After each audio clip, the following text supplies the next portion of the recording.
je voudrais vous dire que j'ai eu une chance extraordinaire. C'est assez rare d'ailleurs, vous pouvez demander aux élus, c'est assez rare d'avoir deux équipes merveilleuses qui nous permettent justement de transformer la ville et d'améliorer les conditions de vie de nos concitoyens. J'ai eu des adjoints, des conseillers municipaux qui n'ont pensé qu'au bien-être de leurs concitoyens, qui se sont dévoués pour leurs concitoyens. Et je voudrais, en ce moment, que nous ayons vraiment un moment de reconnaissance par rapport à ceux qui, depuis 13 ans ou depuis 6 ans, travaillent pour l'intérêt général au service de notre collectivité. Je voudrais qu'on les applaudisse bien fort. Et je vous applaudis vous aussi.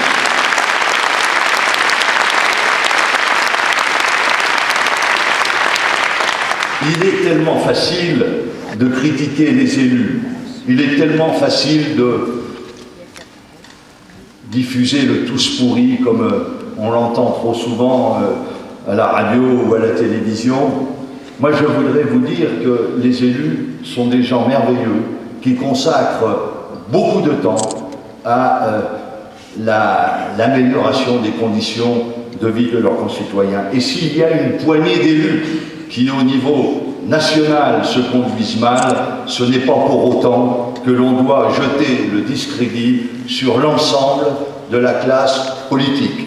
Je tenais à le préciser parce que j'ai vécu des moments merveilleux, j'ai vécu aussi des moments très très difficiles à leur côté. Ce n'est pas simple d'être élu, on est critiqué alors que parfois on a donné tout ce que l'on pouvait donner, mais je voudrais encore une fois rendre hommage à ceux qui s'impliquent dans la vie de la cité. Alors, vous verrez tout à l'heure, il y a de nouveaux élus, mais je tenais à rendre cet hommage solennel à ceux qui m'ont accompagné depuis 13 ans ou 6 ans. Et puis je voudrais vous remercier tous, parce que vous ne nous avez jamais manqué. Vous avez été à nos côtés pour conduire le renouveau de cette ville de Montluçon, parce que sans vous, nous n'aurions rien réalisé. Il fallait que nous ayons cette confiance de nos concitoyens pour mener le renouveau de notre ville à tous égards, qu'il s'agisse du domaine économique, culturel, sportif, social, bref, dans toutes les disciplines, vous avez été à nos côtés. Vous nous avez accordé votre confiance et ça, je vous en remercie vraiment du fond du cœur. Je vous remercie d'être aussi nombreux ce soir parce que ça prouve que vous êtes véritablement attentifs à l'évolution de la cité. Et vous avez parfaitement raison, car les choses ne sont pas gravées dans le marbre et nous risquons de connaître des lendemains extrêmement difficiles. Alors, pour ne pas être trop long, parce qu'on m'a dit au moins 10 fois depuis hier, ne sois pas trop long. Alors, je vous promets de ne pas être trop long, dans la mesure où je me suis fait un petit canevas et je vais essayer de le respecter. Mais je voudrais vous dire, à partir justement de ce petit film que j'ai construit, les difficultés qui sont devant nous.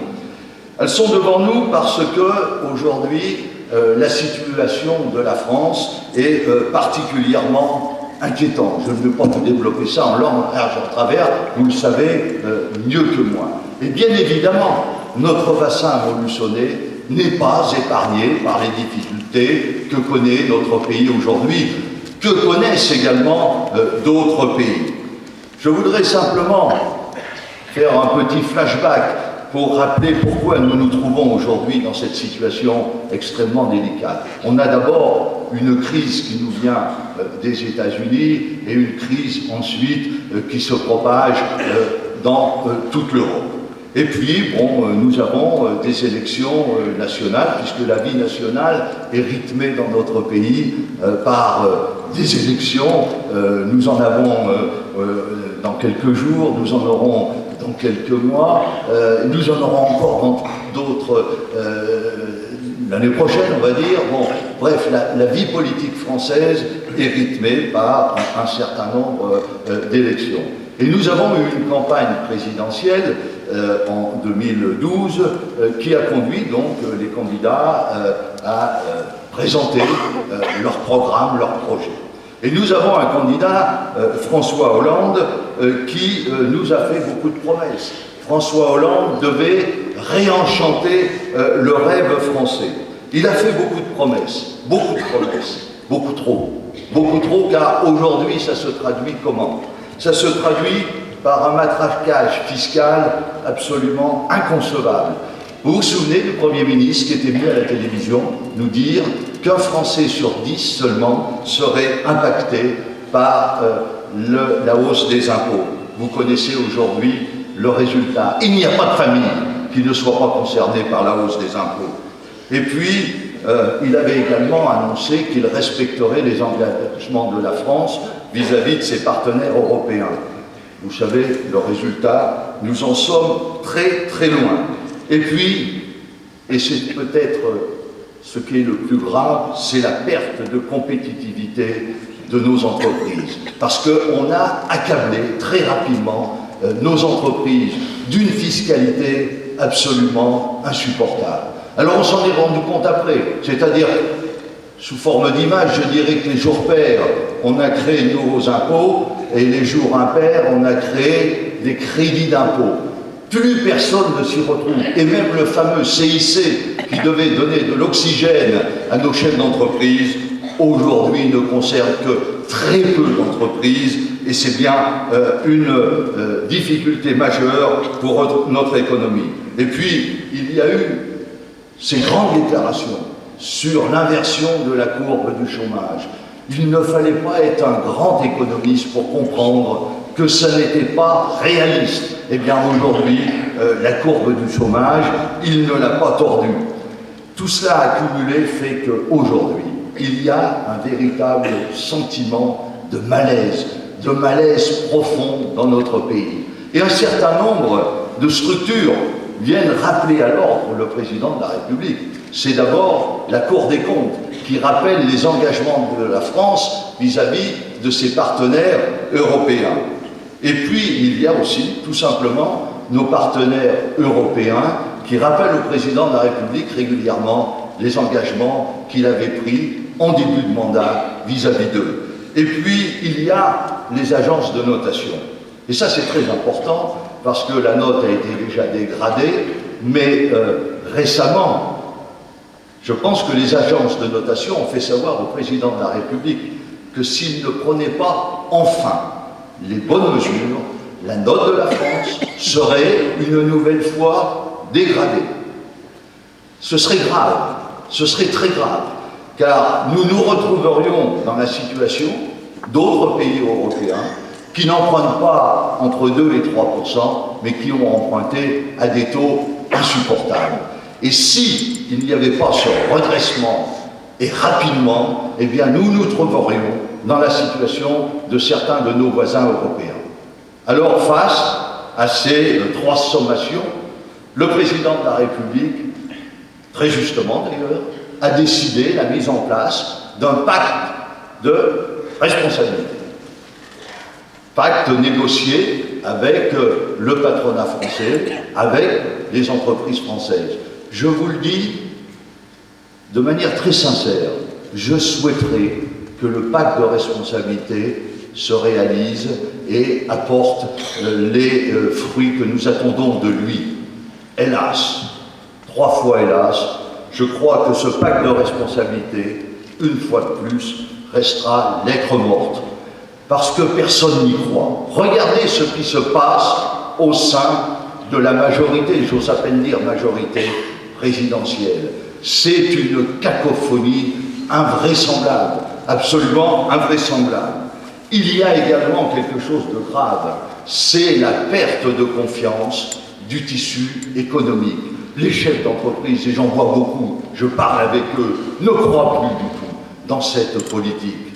Et puis, pour réussir le pacte de responsabilité, il faudrait que le président de la République dispose d'une majorité.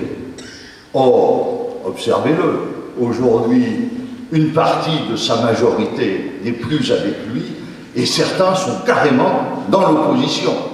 Et donc aujourd'hui, il est très difficile pour le président de la République de redresser la barre. Alors confronté à cet échec politique, à cet échec économique, le président de la République est confronté à deux scénarios catastrophes.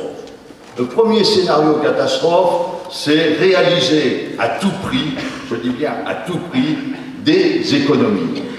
Et là, il va se mettre immanquablement une partie de son électorat à dos, enfin de ce qu'il en reste. Regardez ce qui s'est produit ces derniers mois. Le président de la République avait promis le recrutement de 60 000 enseignants. Ce n'est pas rien, 60 000 enseignants. À mon avis, c'était une promesse extrêmement délicate à tenir. Bien évidemment, il ne peut pas la tenir. Il ne l'a pas tenue. Pour le département de l'Allier, je tiens à vous le dire, sur l'année 2013, c'est pas plus d'enseignants, c'est moins 11 enseignants pour le département de l'Allier. Et puis il avait dit, la sécurité, c'est quelque chose d'essentiel, je suis d'accord avec lui. Et nous allons recruter des policiers parce que le gouvernement précédent, dans le cadre de la RGPP, a diminué de manière trop rapide et trop sensible le nombre de policiers. Je suis d'accord avec lui. Sauf qu'il n'a pas recruté de policiers. Et ce qui est grave, c'est que pour boucher les trous, aujourd'hui, vous vous souvenez tous, il y a quelques mois de l'affaire de Marseille, il est allé à Marseille, le Premier ministre est allé à Marseille, et il a dit on va affecter des policiers. Vous savez où ils les ont pris, les policiers? Mais ils les ont pris dans les autres circonscriptions. Et aujourd'hui, on se retrouve, nous, à Montluçon, une ville où, justement, nous n'avions pas de problème de sécurité, parce que l'effectif moyen de référence du commissariat avait été maintenu depuis une dizaine d'années. Eh bien, aujourd'hui, nous sommes à moins 19 policiers au commissariat. Et on commence à me dire, on ne peut plus assumer convenablement les missions. Et puis, autre exemple, je pourrais les multiplier. Autre exemple, pour ce qui concerne la santé. Le président de la République, vous l'avez entendu comme moi, a dit à de très nombreuses reprises, la santé, ça n'a pas de prix. Oui, mais Marisol Touraine vient de lui rappeler qu'elle avait un coût, la santé. Elle a un coût, et donc aujourd'hui, c'est moins 96 agents à l'hôpital de Montluçon. Et l'objectif, c'est d'atteindre moins 125 agents à l'hôpital de Montluçon. Ça veut dire aujourd'hui que le président de la République se met dans une situation extrêmement délicate vis-à-vis de la fonction publique, qu'elle soit nationale ou hospitalière. Et puis, peut-être plus grave encore, c'est la diminution des dotations aux collectivités locales. Car quand on n'a pas su faire les bonnes réformes au bon moment et aux bons endroits, et on se retrouve dans une situation très délicate, comme je viens de l'indiquer, avec un certain nombre de clignotants qui se mettent au rouge, et il faut bien trouver des ressources. On a déjà prélevé plus de 50 milliards sur les entreprises et sur les foyers. Alors aujourd'hui, où trouve-t-on l'argent pour calmer notamment nos partenaires européens? Eh bien, on trouve cet argent tout à fait naturellement au sein du réservoir des dotations destinées aux collectivités. Et ça, c'est, je pense, le plus grave. Il a déjà prélevé 4,5 milliards de dotations aux collectivités. Eh bien, je puis vous dire aujourd'hui que c'est peut-être la décision la plus grave, car les collectivités locales ne seront plus à l'avenir, pour certaines, en mesure d'assurer convenablement leur mission.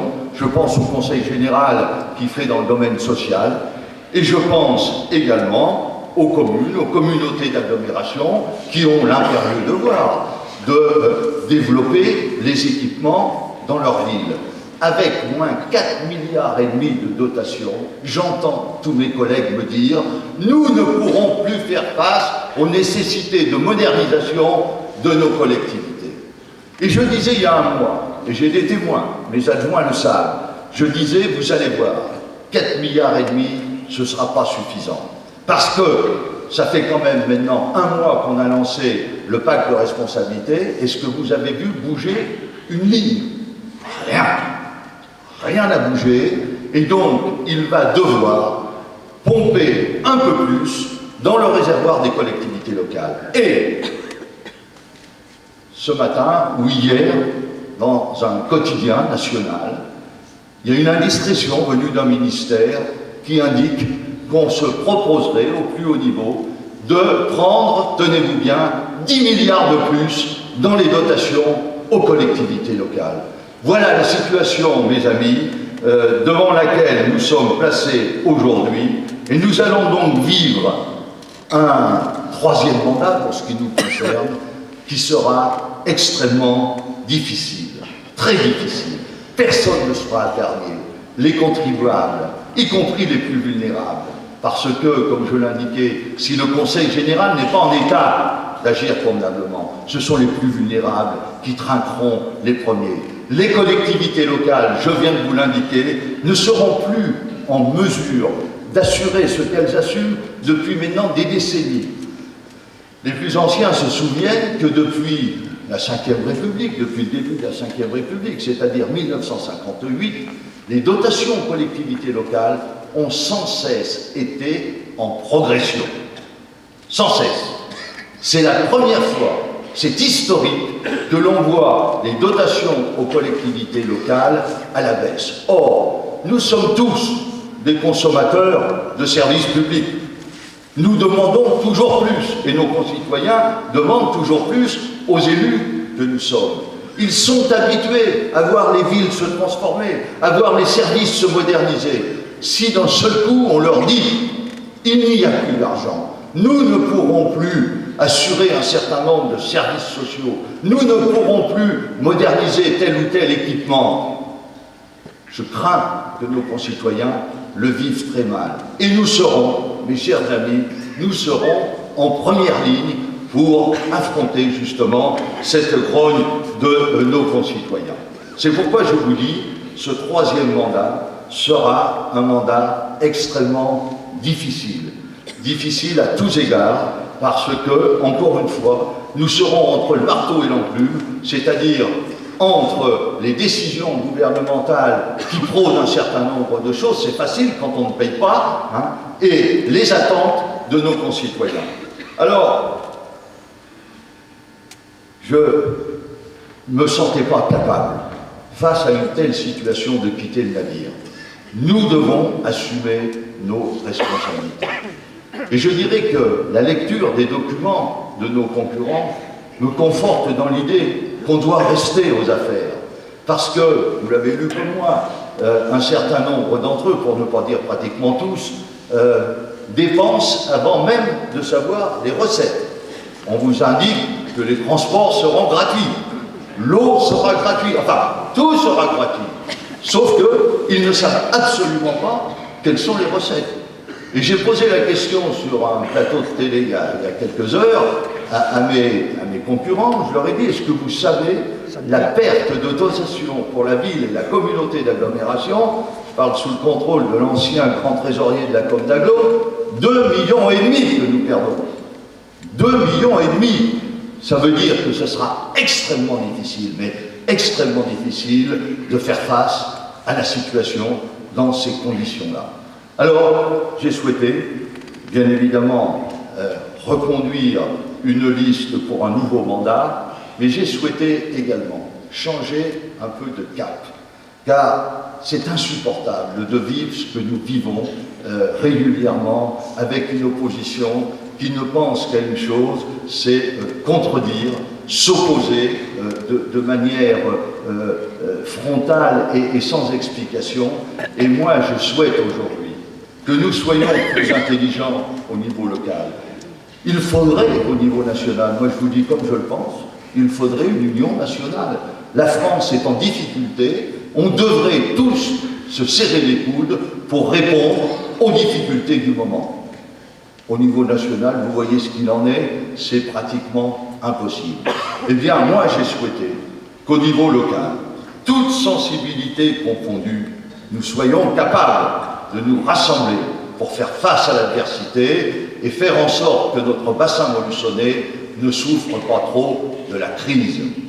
J'ai rencontré des gens que je connais bien, de sensibilités différentes de la mienne, mais des gens que j'ai pu apprécier par le passé, des gens qui sont compétents et des gens qui sont honnêtes. Eh bien, je leur ai demandé de nous rejoindre pour conduire ce nouveau mandat qui sera extrêmement difficile. J'ai, pour conduire cette, avant de conduire, pour établir cette nouvelle liste, donc solliciter différentes sensibilités. Et je vais vous dire les 3 paramètres qui ont guidé mon choix. Le premier paramètre, c'est d'abord et avant tout, au-delà des étiquettes politiques, je m'en moque, on voit bien ce que sert, à quoi servent les idéologies aujourd'hui. Ce qui compte d'abord et avant tout, ce sont les qualités intrinsèques de l'homme ou de la femme et ses compétences. La deuxième qualité, c'est sa détermination à agir pour l'intérêt général, encore une fois, au-delà de toutes les chapelles politiques. Et enfin, une volonté d'ignorer les querelles de politique politicienne.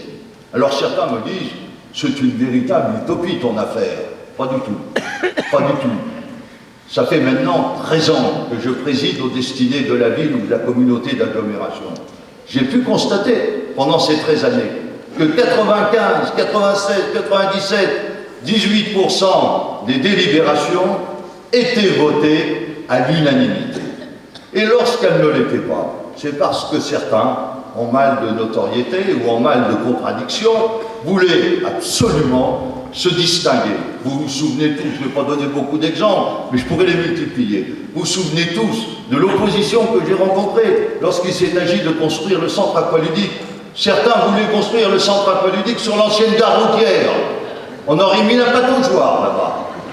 Donc, j'ai acquis, au cours de ces 13 années, qu'il n'était pas impossible de travailler ensemble, même si on avait des sensibilités différentes, pour peu que l'on soit honnête intellectuellement et que l'on fasse preuve d'objectivité. J'ajouterai que pour établir cette liste, j'ai souhaité également que soient représentées toutes les couches de la population, toutes les couches sociales, toutes les générations. Et c'est pourquoi nous avons fait appel à des jeunes, voire à des très jeunes, pour nous rejoindre dans cette aventure. Alors j'ai entendu un certain nombre de choses. Certains m'ont dit récemment que ce type de mélange des sensibilités allait troubler les esprits. C'est ce qu'on m'a dit sur le marché, pas plus tard que dimanche dernier. J'allais troubler les esprits. Bien, à cela, je répondrai que la France a surmonté ses plus grandes épreuves lorsqu'elle a su se rassembler justement pour affronter ensemble la difficulté. Ceux qui se sont rassemblés autour du général de Gaulle, qu'il s'agisse de Jean Moulin, qu'il s'agisse d'Aurore Tanguy, ne se sont pas posé la question de savoir s'ils étaient socialistes, communistes ou gaullistes. Non, ils se sont posé la question de savoir s'il fallait se mobiliser pour défendre la France. Et ils l'ont fait. Et ils l'ont fait de manière merveilleuse. Et deuxième observation que je ferai à ceux qui pensent que je trouble les esprits, c'est une émission de télévision récente qui m'est venue à l'esprit immédiatement. J'ai vu il y a quelques jours un débat entre M. David Assouline et M. Mélenchon qui m'a laissé perplexe, car il donnait de la France une curieuse idée et une bien mauvaise image. Alors mes amis, vous le savez, j'aime passionnément Montluçon. Mes racines y sont profondes et j'ai voulu rassembler toutes les sensibilités pour renforcer nos capacités d'intervention. Ça ne va pas au-delà. Il n'y a pas de calcul politique comme certains m'ont dit. Non, il y a cette volonté de rassembler pour être plus fort. Ainsi, notre union, car j'ai longuement discuté avec ceux qui ont accepté de me rejoindre, ce sont des républicains. Ils partagent les mêmes valeurs républicaines que nous et la même ambition partagée pour Montluçon. Eh bien, cette union donne à cette liste une puissance exemplaire et vous le verrez dans les mois et les années qui viennent. Je vous remercie de votre attention. Je vous ai expliqué pourquoi j'avais constitué cette liste de cette manière-là. Et je vais laisser maintenant à mon ami Jean-Charles Schill, qui fait partie de cette liste, le soin de vous les présenter. Et moi, je vais vous présenter en quelques mots mon ami Jean-Charles Schill. C'est lui donc qui va vous présenter cette liste de grands rassemblements. Jean-Charles, beaucoup d'entre vous le connaissent, car c'est un homme absolument exceptionnel. Vous l'avez entendu tout à l'heure, et vous l'entendrez dans quelques instants. C'est un homme jovial, enthousiaste, courageux, qui s'intéresse à tout et cultive l'amitié avec un humanisme auquel rien ne résiste. Enseignant, connu et reconnu, hier, proviseur d'Einstein et de Paul Constant, il a su, pour le bonheur de ses élèves, tisser les liens indispensables entre le monde de l'éducation et le monde de l'entreprise. Et puis son talent s'exerce également dans beaucoup d'autres domaines. Il s'exerce notamment sur les champs de course, où sa verve et son enthousiasme feraient pâlir de jalousie le retraité Léon Zitrone. Bref, un colistier remarquable au service de notre collectivité. Jean-Charles, à vous.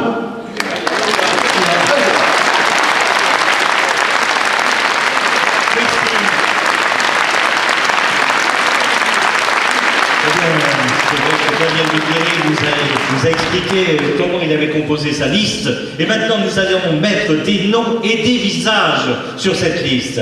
Et pour commencer, je vais appeler celle qui l'accompagne depuis 2 mandats en toute confiance. J'appelle sur scène Bernadette Vergne.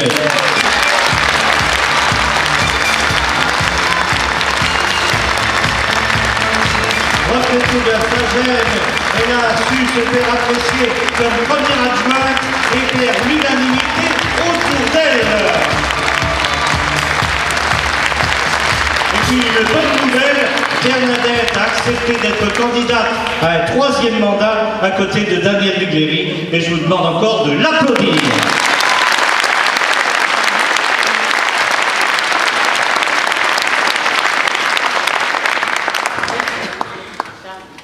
Merci beaucoup. Mesdames, Messieurs, chers amis, je ne serai pas très longue, parce qu'il faut laisser la place aux autres candidats. Après 33 ans à l'usine Sagem, 13 avec Daniel Duguerry, je repars pour un nouveau mandat.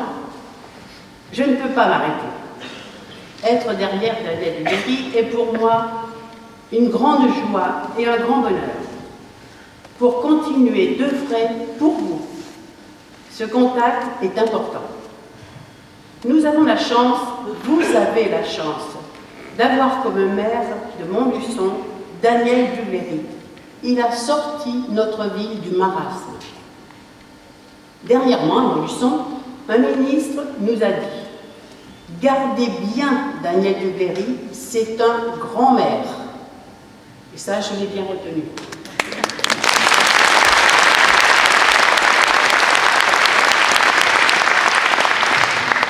Et c'est vrai, mais en même temps, il est un grand président de la communauté d'agglomération. Car sans lui, toutes les communes de l'agglomération ne seraient pas devenues ce qu'elles sont. C'est lui, Daniel Duguerry, qui en est le maître d'œuvre. Comme également les grandes zones, Saint-Jacques, Châteauguay, Lalleux. Alors maintenant, avec son nouveau programme, il va avoir encore beaucoup à œuvrer. Alors ce soir, je vous demande à toutes et à tous de voter Daniel Duguerry et surtout de faire voter Daniel Duguerry. Merci à vous et au 23. Merci.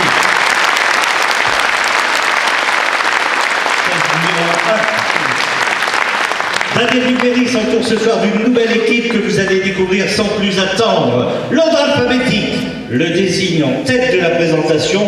Pour ouvrir le défilé, voici Jean-Michel Aussour, tout juste 50 ans et jeune papa. Il fait partie de la génération des cadres dynamiques, président de l'Office de tourisme.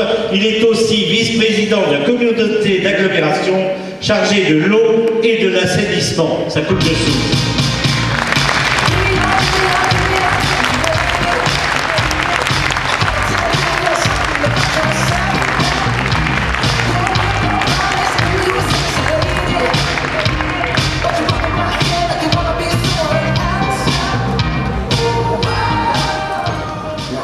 Bonsoir à toutes et à tous. Alors, je ne vais pas chanter parce que je chante très mal, mais en montant sur cette scène, je pensais à une chanson de Johnny Hallyday, L'Envie. Vous la connaissez tous, cette fameuse chanson. Et notamment à ce fameux refrain. Qu'on me donne l'envie d'avoir envie, qu'on rallume ma vie. Eh bien, mes chers amis, je trouve effectivement que ce refrain résume très bien les 13 dernières années que nous avons vécues à Molusson. Car Daniel Ducléry nous a redonné effectivement l'envie d'avoir envie à Molusson. À ses côtés, nous avons rallumé notre vie à Molusson. L'envie de grandir, l'envie de travailler, l'envie de vieillir à Molusson. Alors, tout naturellement pour moi, l'envie de continuer, après 13 ans de mandat à ses côtés, est aujourd'hui plus forte que jamais. Présidence, effectivement, de l'Office de tourisme, vice-présidence, comme l'a dit Jean-Charles, de l'agglomération en charge de l'eau et de l'assainissement, furent pour moi des missions exaltantes. Et je remercie d'ailleurs à cet égard Daniel pour la confiance qu'il m'a témoignée. Mais j'ai aussi l'envie de continuer de travailler dans une équipe soudée, unie, comme nous l'avons fait ces 15 dernières années.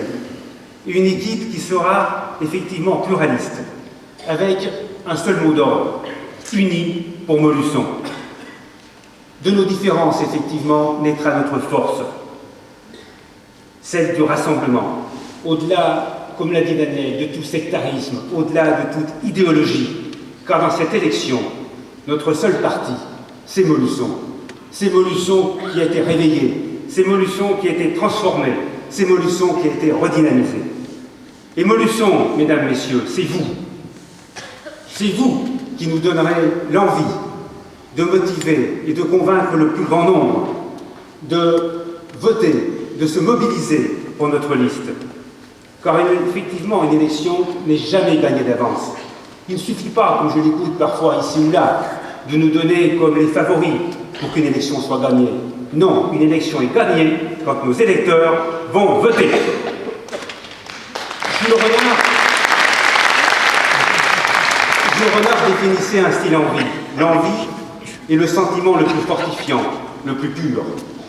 Alors, mesdames, messieurs, ensemble, tous ensemble, gardons l'envie de continuer à être unis pour Molusson et ainsi nous fortifier encore davantage et naturellement rester purs. Merci à vous.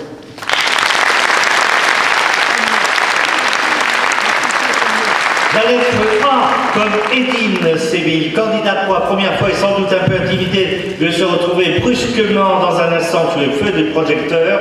Elle est âgée que de 26 ans, jeune maman d'un petit garçon de 10 mois. Séville vous offre tous les jours son merveilleux sourire. Dans la famille, on a la poste du commerce.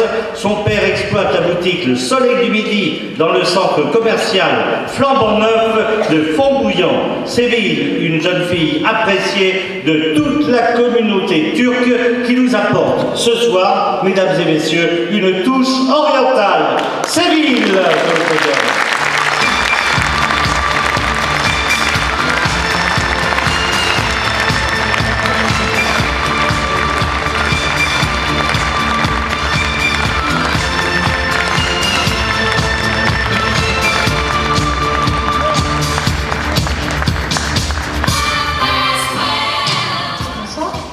Je m'appelle Séville Haïti, j'ai 26 ans, je suis mariée maman d'un petit garçon de 10 mois.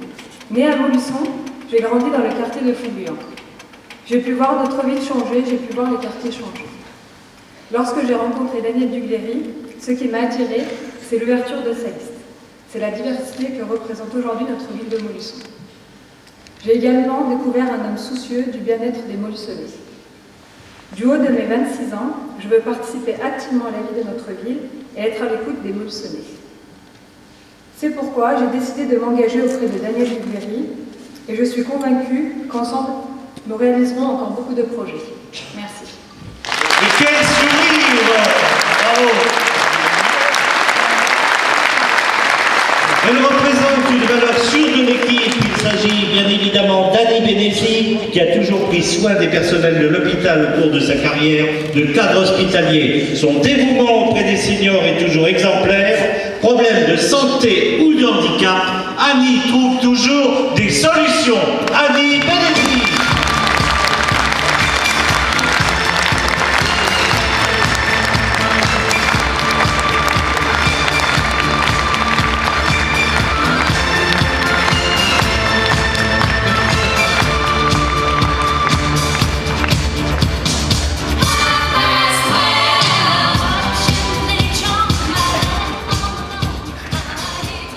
Madame, monsieur, chers amis, bonsoir.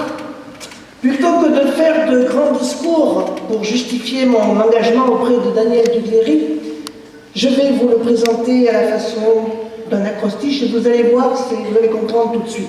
Daniel, dévoué, authentique, notable, intègre, efficient, loyal, D-A-N-I-E-L. Dugléry, déterminé, vous pouvez.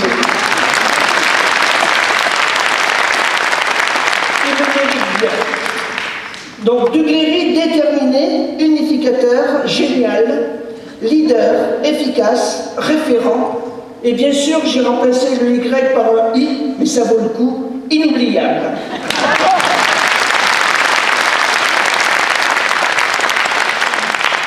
Homme de conviction, ardeur défenseur de la cause publique, travailleur acharné, tout ce qui est possible pour Montluçon et la communauté d'agglomération est étudié et entrepris. C'est donc un honneur que d'être auprès de lui pour servir au mieux les intérêts de tous, vos intérêts. J'ai grand plaisir à poursuivre le chemin tracé et m'engage à ne pas défaillir.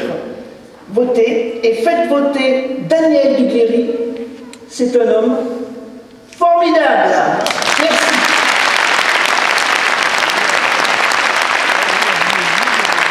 Fidèle de l'équipe depuis 2001, le docteur Muriel Berdugo a tout naturellement répondu favorablement à l'appel.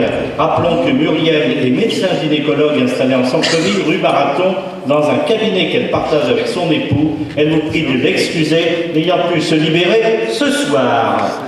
Voilà, je vois dans la photo. Vous la connaissez tous. Françoise Blasi, assistante sociale de métier, n'a jamais perdu ce qui est chez elle une véritable vocation. Adjointe à l'action sociale depuis 2001, elle est à l'écoute de la petite enfance et des plus démunis. C'est à elle que les jeunes parents doivent entre autres la création de crèches. Françoise est présidente du CCAS, s'occupant au quotidien et sans relâche des plus faibles pour une bonne cohésion sociale. Françoise Blasi.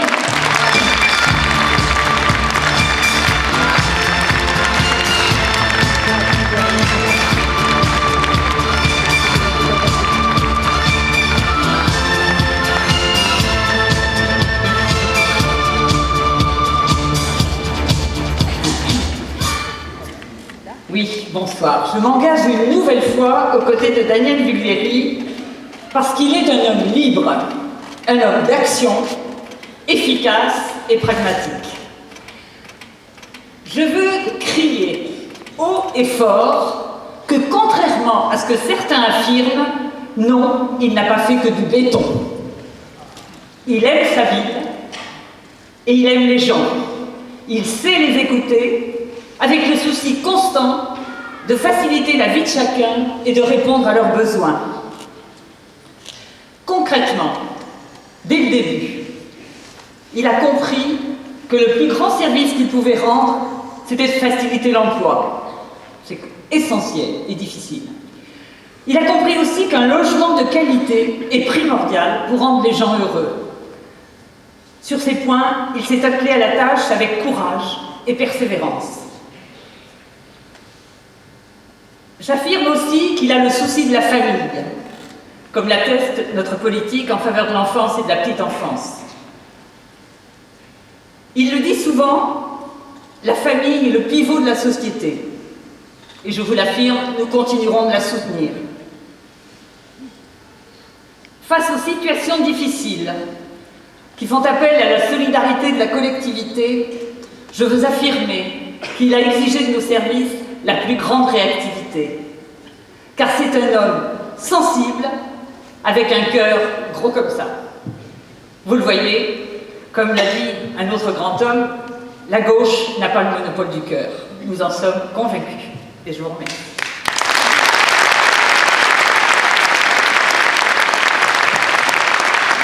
Elle a toujours été une brillante élève. Aujourd'hui, elle est considérée comme un excellent professeur. Je parle bien sûr de Sonia Bourgeon, mariée à un enfant issu d'une famille de commerçants fleuristes bien connue dans notre cité. Sonia est passionnée par sa discipline, l'histoire-géographie, qu'elle enseigne avec beaucoup de plaisir au lycée salle, Sonia Courson.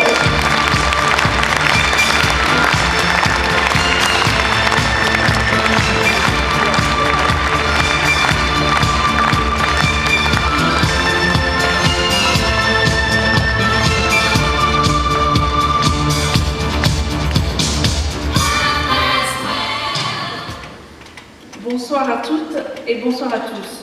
J'ai accepté pour la deuxième fois d'être aux côtés de Daniel Duguerry par engagement citoyen et parce que j'aime être à l'écoute des autres.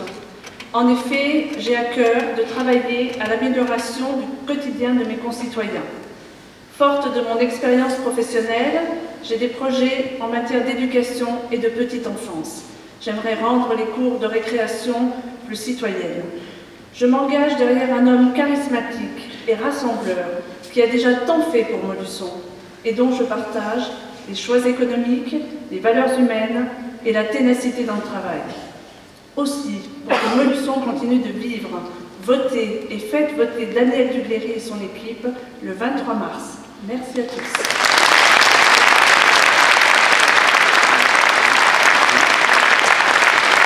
Autre professeur en retraite, retrouvons Elisabeth Boussac qui a enseigné le français à plusieurs générations de collégiens montluçonnais. Ses qualités professionnelles appréciées ont d'ailleurs été récompensées. Elisabeth Boussac est officier dans l'ordre des Palmes académiques. Portant les idées de Daniel Duguerry bien avant 2001, elle siégeait dans l'opposition depuis 1995. Après avoir été adjointe, elle est vice-présidente de la communauté d'agglomération chargée de la politique de la ville. Elisabeth Boussac.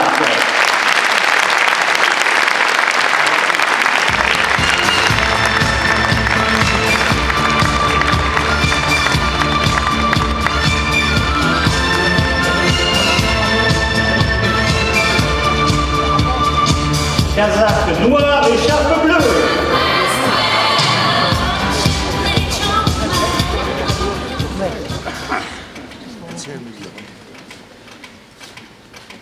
Bonsoir. Pourquoi suis-je à nouveau présente aux côtés de Daniel Duguerry? Certains s'étonneront peut-être de ma présence. Elle a déjà donné, et depuis longtemps, diront-ils, soit en feignant la commisération, soit moins amène en faisant un petit clin d'œil à mon âge. D'autres diront que Daniel n'avait pas le choix à cause de la parité ou que ce grand sensible ne voulait pas me faire de la peine. Mais que cela soit vrai ou non, il faut néanmoins que le prétendant possède quelques atouts, ou tout au moins qu'il lui en reste à mes yeux après tant d'années de vie politique commune. Entend modestement le paysage politique local depuis quelques lustres, je peux aujourd'hui affirmer que, tout comme Marx de moi, que je n'ai, rassurez-vous, pas connu, Daniel Duguerry a l'envergure d'un grand maire. Certes, et personne ici ne me démentira, l'homme est entier, mais c'est surtout un homme libre, libre de s'affranchir de la ligne d'un parti, si elle ne répond pas à son idée du bien public, libre de s'aventurer hors des sentiers battus, de bousculer l'ordre établi, de faire bouger les lignes politiques. Cette liste présentée aujourd'hui le prouve si nécessaire. Fixer un cap, un objectif, s'appuyer sur les hommes et les femmes de bonne volonté et de tous horizons pour l'atteindre, privilégier l'homme et la femme à la politique politicienne, c'est la méthode Duguerry. C'est pour tout cela qu'une fois encore, à Daniel Duguerry, j'ai dit oui, comme vous le ferez le 23 mars. Merci.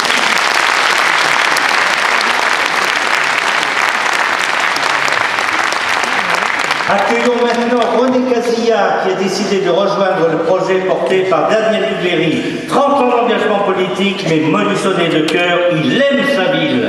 Retraité EDF, il a encore beaucoup de jus et vous étiez certainement au courant. Véritable humaniste, son parcours politique lui donne une expérience et une expertise qui seront précieuses pour notre équipe. Loin des combinaisons politiques, René Casilla fait le choix de l'intérêt général. Un choix très louable et courageux. René Casilla.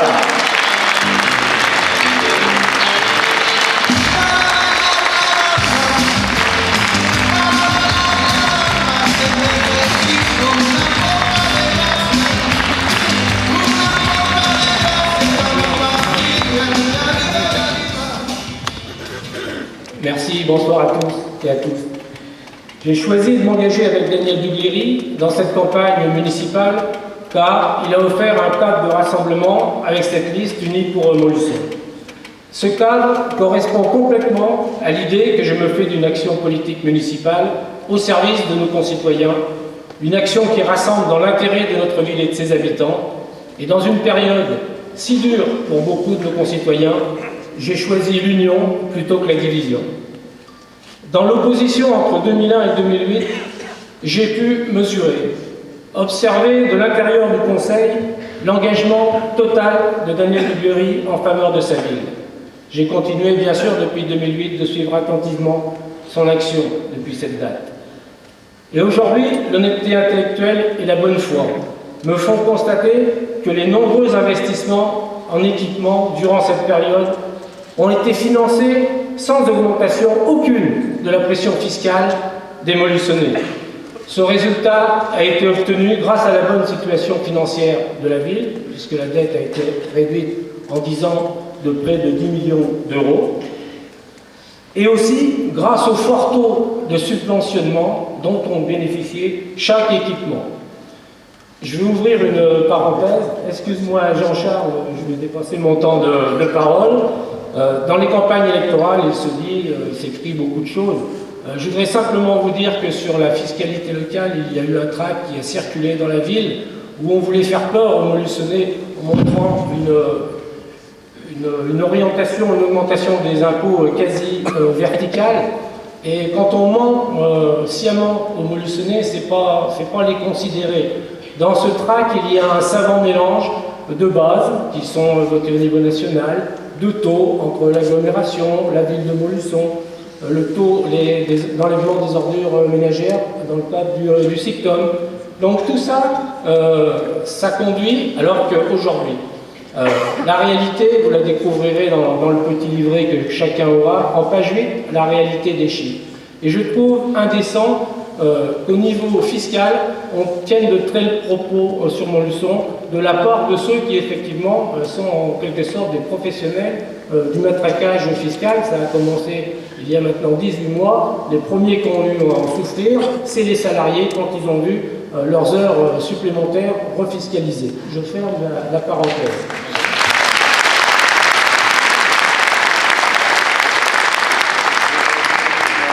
Et puis, une action forte en direction de nos quartiers et de ses habitants m'a particulièrement touché.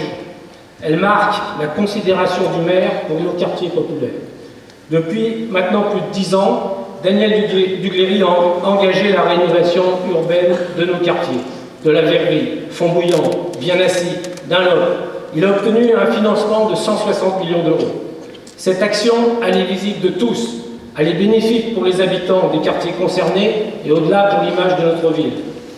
Les entreprises du bâtiment ont pu aussi avoir, dans cette période difficile, un carnet de commandes préservant l'emploi. Je suis fier aujourd'hui d'avoir toujours soutenu et voté les délibérations concernant ces actions de l'ANRU en tant que membre de l'opposition de l'époque.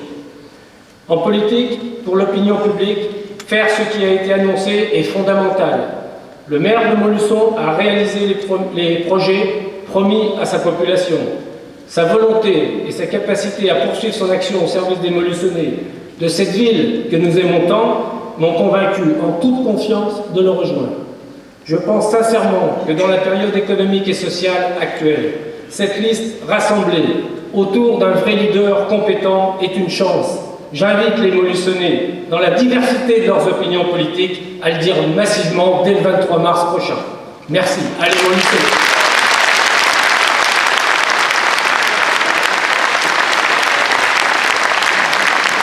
Mon cher René,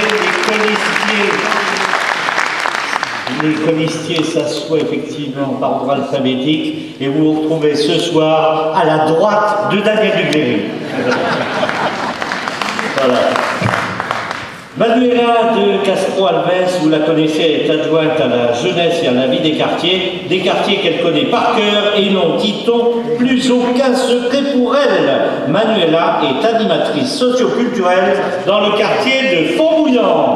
Manuela de Castro-Alves.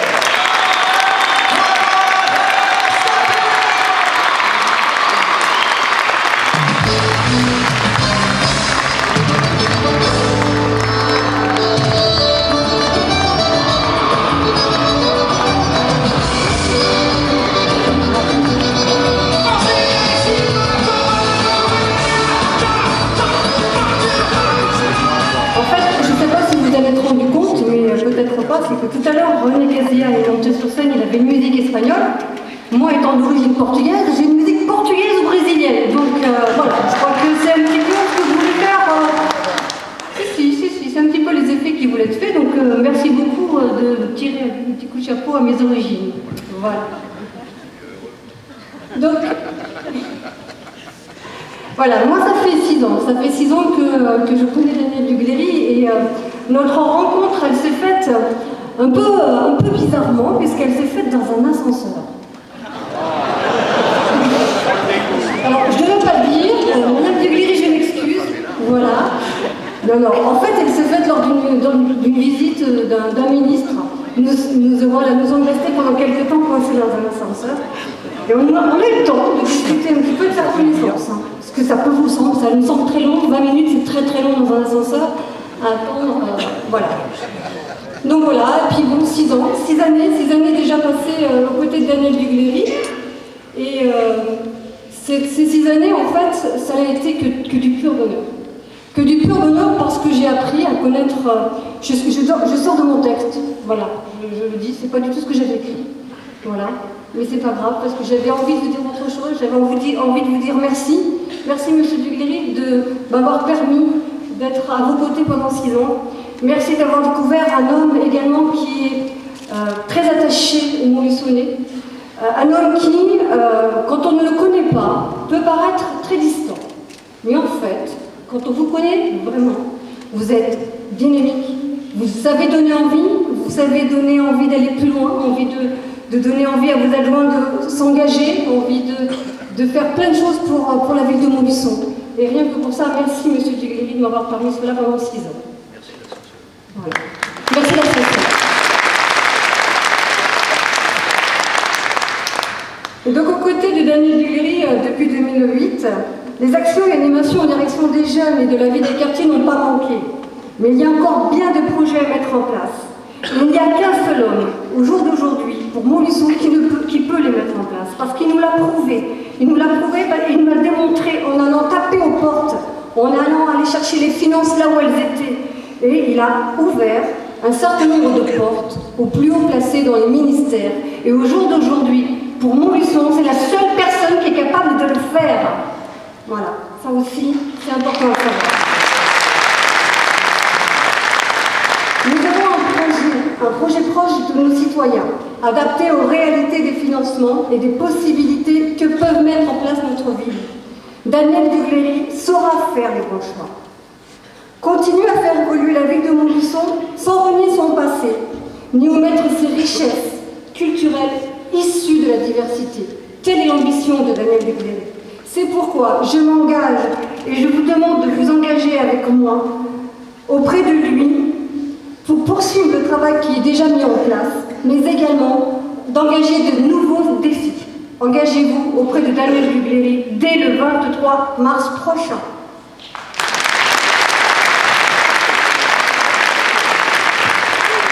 Message entendu. Une animatrice, mais aussi un animateur connu de tous les jeunes sous le nom familier de Fanou. Je vous présente Stéphane De Freitas qui a œuvré à la LJC de Fontbouillant, programmant des concerts au succès retentissant. Stéphane travaille dans l'événementiel et organise de grands spectacles. Il est également le président du Festival de la Bouchure et c'est à lui que nous devons l'animation musicale de ce soir. Et inutile de préciser qu'il dispose d'un fort potentiel de sympathie auprès des jeunes. Voici Fanou, Stéphane De Freitas.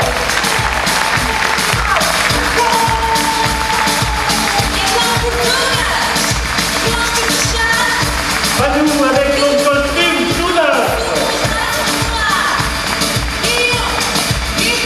Bonsoir à tous. Alors je passe spécialiste du discours. Pour ceux qui ne connaîtraient pas, je ne pense pas trahir ceux qui me connaissent bien. Je suis d'abord et avant tout un instinctif et bien sûr un passionné fou amoureux de ma ville. Alors, lorsque Daniel Dugléry m'a contacté il y a plusieurs mois, je n'ai finalement pas hésité longtemps à répondre à son appel. Et pourquoi? Tout d'abord, je suis un homme de terrain et je connais bien la vie de la cité, notamment celle du quartier de Fontbouillant, où j'ai toujours vécu.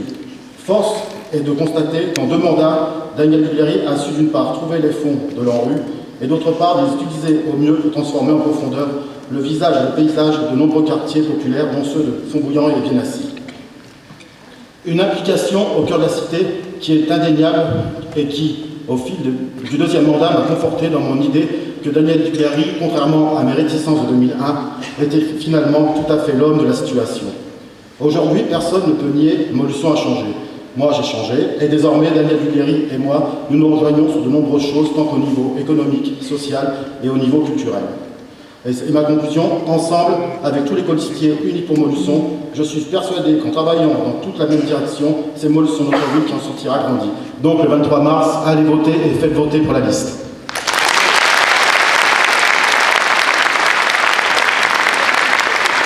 Autre tout nouveau candidat, Pierre Deludet, que j'invite à gravir les marches pour nous rejoindre sur scène. Cadre à la Chambre de commerce et d'industrie, il s'investit beaucoup dans le développement économique. Sa bonne connaissance du tissu économique et des entreprises du bassin constitueront un atout de plus. Pierre Deludet.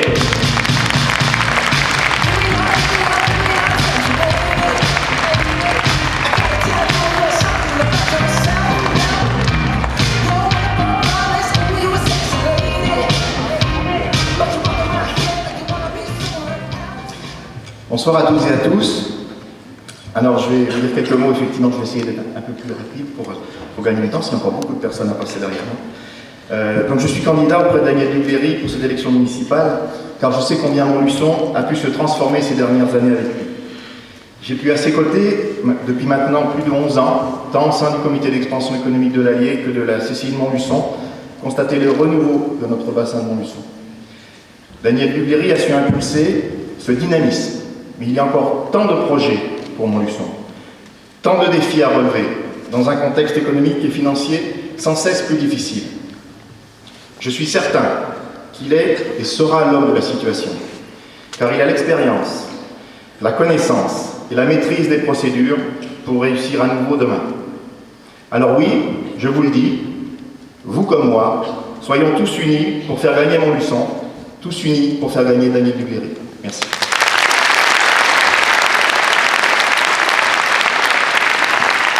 Vous êtes nombreux à le connaître, Jean Demas, artisan, est un homme de conviction au caractère bien trempé. Pour beaucoup, c'est Gino. Gino, une figure montluçonnaise qui est un compagnon de route fidèle depuis la première heure. Jean Demas.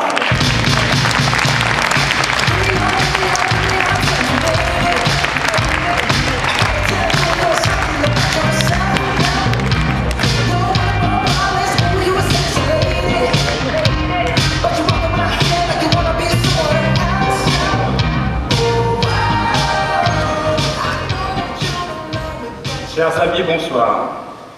Convaincu par Maurice Brun, que je salue ce soir, il y a 37 ans. Sa persuasion a été si dissuasive que je n'ai cessé tout au long de ces années de me battre avec des amis. Nous n'étions pas très nombreux à l'époque. Pour que Montluçon retrouve le rayonnement perdu entre les années 78 et 2001. 2001, date à retenir, libération de Montluçon par Daniel Ducléry. Notre libérateur, Daniel Ducléry, arrive acteur du renouveau de Montluçon et de son bassin depuis 2001. Il se met immédiatement au travail avec son équipe nouvellement élue. Les oiseaux migrateurs sont de retour. Je veux parler des grues qui font sortir de terre, la cité administrative, le centre aqualudique, la cité des musiques vivantes, l'hôpital tellement décrié, le stadium, rénovation de structures culturelles, sportives, construction de nouvelles habitations en remplacement de certaines grandes cités, et de nombreux commerces dans les zones rafraîchies de Pasquis, Laloux, Dunlop, Châteauguay. L'aide au développement de Sagem-Safran, nouvelle zone commerciale de Saint-Jacques, nouveaux parkings, embellissement de la ville, etc., etc. Certains disaient qu'il allait trop vite. Il se plaisait à nous dire qu'il avait eu raison aujourd'hui avec une réduction importante de la dotation de l'État. Mesdames et messieurs, il n'y a que Daniel Ducléry qui soit capable de gérer au mieux notre agglomération, malgré les graves difficultés de la France. Il faut être aveugle pour ne pas voir le changement réalisé depuis 2001 par Daniel Ducléry à Montluçon et dans notre agglomération. Il a d'autres projets pour notre ville, notre aglo. Ce qu'il a dit, il l'a fait. C'est un perfectionniste. Il innove à Montluçon en élargissant sa liste à des opposants d'hier. Il souhaite que toutes les bonnes volontés de tendances différentes travaillent ensemble. Il sera l'innovateur en France. J'espère que cela fera boule de neige. J'y retrouverai un ami de longue date, René Casillas, à qui je souhaite un mandat plein et très fort, ainsi qu'à toute l'équipe. Je soutiens pleinement Daniel Ducléry, tous aux urnes le 23 pour Daniel Ducléry, et tous ensemble.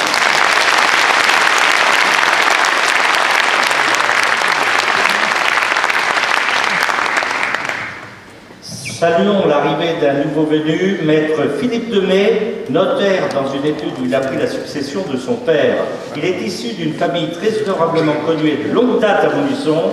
Philippe connaît bien la ville, cela va de soi, et très bien, voire encore mieux, les Montluçonnais. On pourra s'appuyer sur ses compétences, sa gentillesse et ses conseils avisés. Philippe Demey.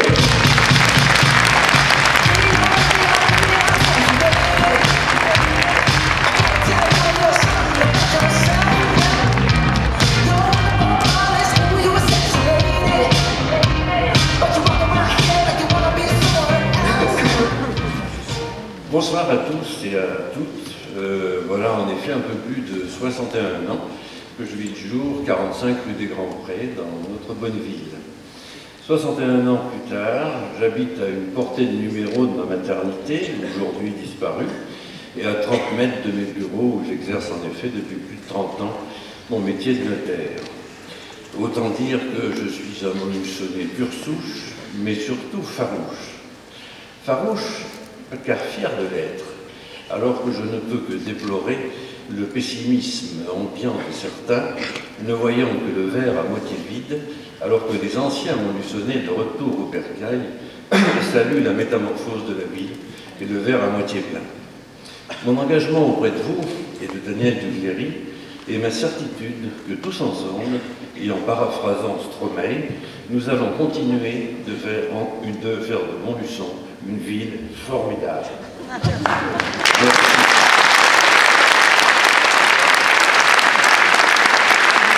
Patrice Vias répond toujours présent depuis 2001, employé au service des achats de la SAGEM où il côtoie les hautes technologies. Patrice est par ailleurs un passionné de voitures et le voici qui roule avec nous et pour nous. Patrice Vias.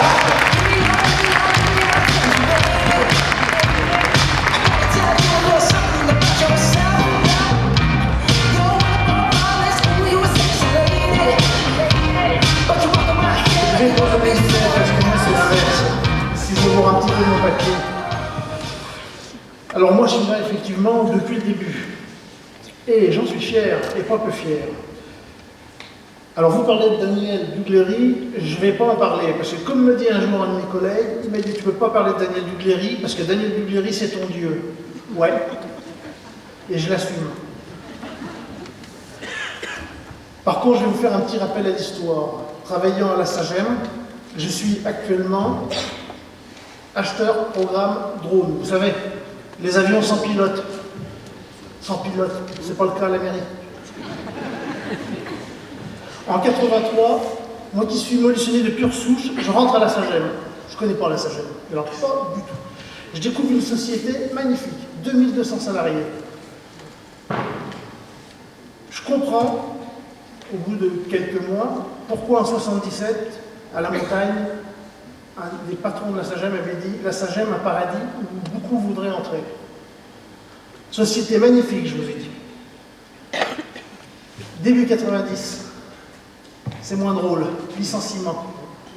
En moins de 10 ans, terrible, je ne vous en parlerai pas. On passe de 2400 en 75, la SAGEM passe de 2400 à moins de 1000 salariés. En 2000, moi, Montluçonnais pure souche, j'ai décidé de partir. J'ai vu tout à l'heure un ancien collègue de la SAGEM, j'avais décidé de partir dans le groupe SAT à Bayonne. Pourquoi? Parce que depuis ces licenciements, j'entendais systématiquement dans les conseils d'administration, dans les conseils généraux, le président de la SAGEM, qui, quand il parlait de Molusson, il disait Molusson, il commençait toujours son discours comme ça, Molusson, l'usine la plus chère du groupe. Toujours. L'histoire dit, au téléphone, avec Goldberg, ils se sont fixés plus d'une fois, quand il lui demandait justement des baisses sur cette charge. Donc moi, je vous l'avoue franchement, j'étais très inquiet.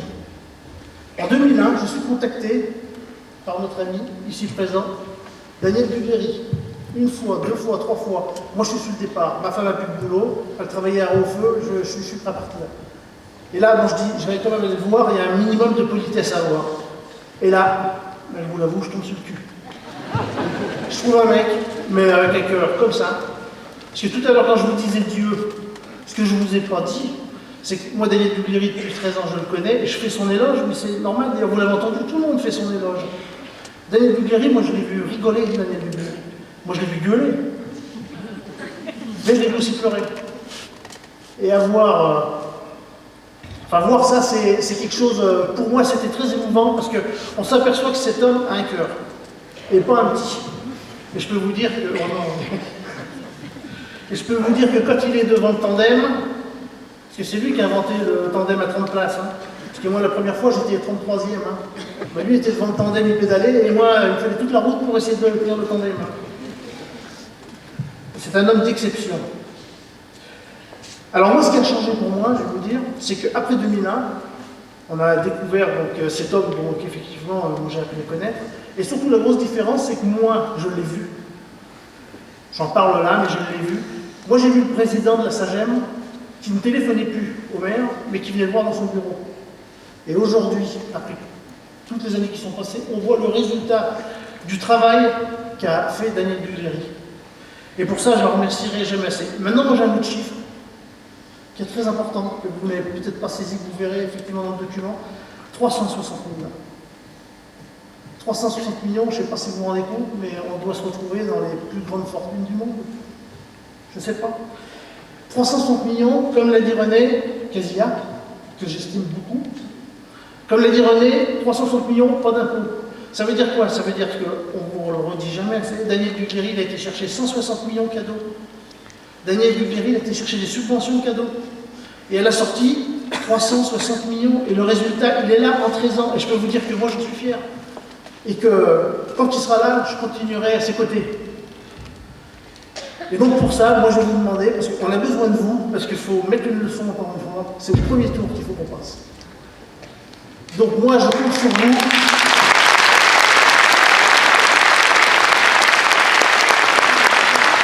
Je compte sur vous et sur vos amis. Allez chercher vos amis, expliquez-leur 360 millions, vous imaginez 360 millions. Je vous remercie, je compte sur vous.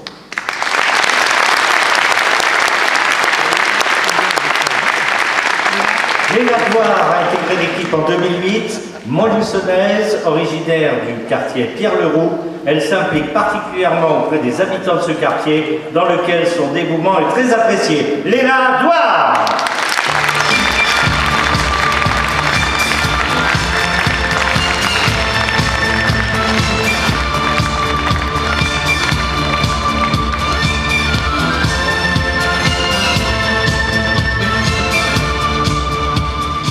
Mesdames et messieurs, bonsoir. Donc, j'avais préparé un petit discours, un tout petit, mais en fait, j'ai pas l'habitude. J'ai l'habitude d'être à l'instinct.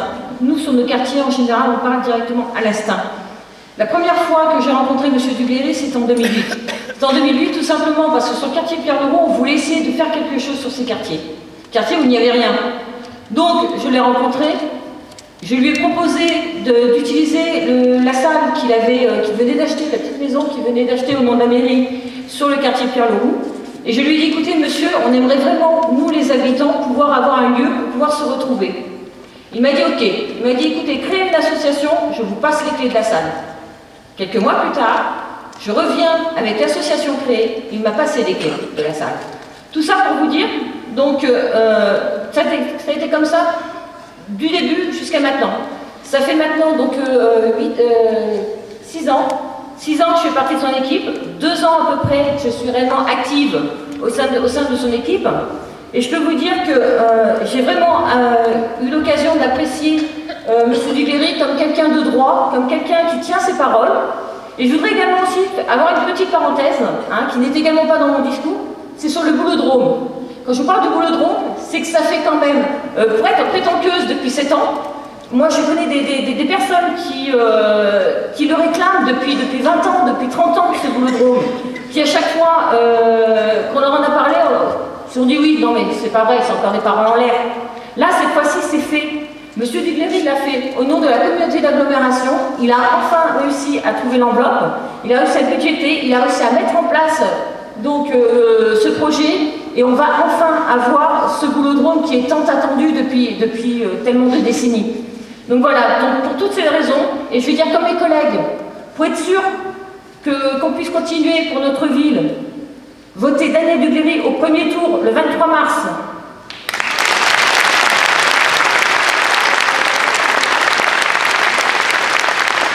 Conseillère municipale, le docteur Emmanuel Ferry, urgentiste, exerce comme médecin praticien au centre hospitalier de Montluçon, chef du moyen séjour de la filière gériatrique. Connue et reconnue par ses pairs, elle est également médecin référent de la prison et s'investit beaucoup et avec conviction dans la lutte contre les addictions.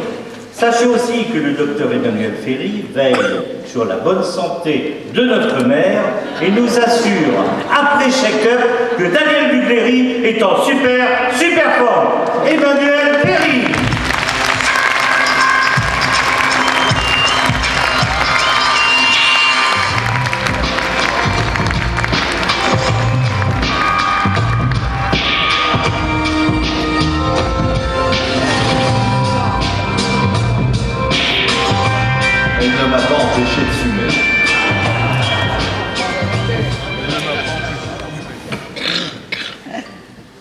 Je m'engage à nouveau auprès de Daniel Duguerry, car j'apprécie son dynamisme dans tous les domaines, sa pugnacité et particulièrement son engagement pour notre hôpital. Après une période difficile, notre centre hospitalier dispose maintenant d'un service d'urgence de plus en plus performant, avec l'arrivée de nouveaux praticiens titulaires. La filière gériatrique est maintenant au complet. Elle propose 3 services compétents, le moyen, le court et le long séjour. Un nouveau service de soins intensifs de cardiologie vient d'être ouvert et une unité neurovasculaire accueillera le mois prochain les accidents vasculaires cérébraux.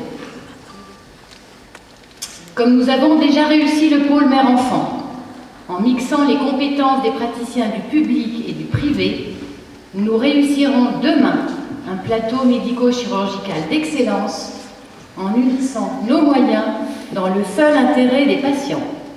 Mais soyez assurés que seul Daniel Duguerry est en capacité d'organiser ce rapprochement. Je suis donc fière de m'engager sur cette liste, unie pour Montluçon, car elle rassemble des Montluçonnais animés par la même passion de notre ville.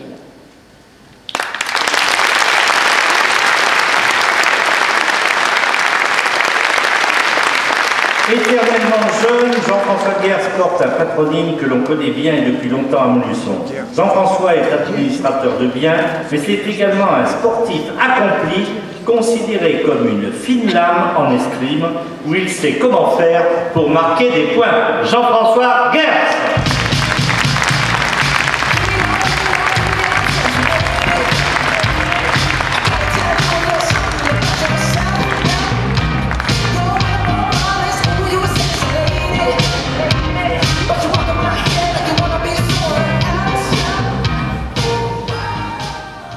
Issu d'une vieille famille montluçonnaise, c'est après des études de sciences économiques et juridiques que j'ai fait le choix d'exercer ma profession d'administrateur de biens dans notre belle ville de Montluçon en créant ma propre société. Très tôt, je me suis intéressé à la vie politique locale, en m'engageant comme colistier en 1995 sur la liste d'Union de la droite, en participant activement à la victoire de 2001 auprès de Daniel Duguerry et en étant réélu à 3 reprises délégué UMP de la circonscription de Montluçon.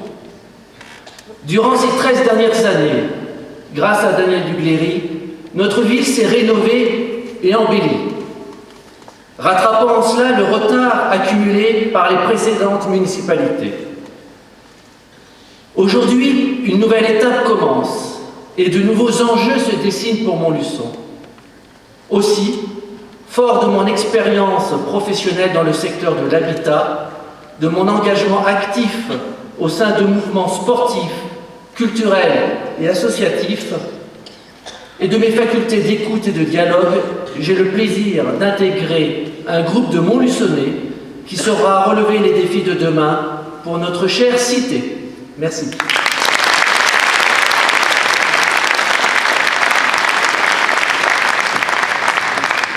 Le voilà aujourd'hui inscrit pour la première fois sur la liste de Daniel Dugléry. J'appelle Jean-Jacques Keslar, qui fut collaborateur du président du Conseil général de l'ANI avant de rejoindre le Conseil général de l'environnement et du développement durable en qualité d'inspecteur général de l'administration.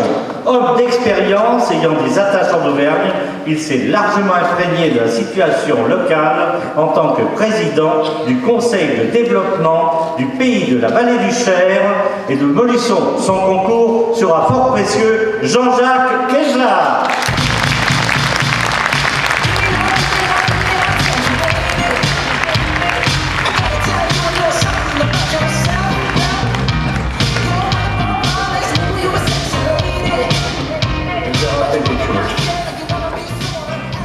Mesdames, Messieurs, bonsoir. C'est vrai, on voit rien du tout. C'est le noir.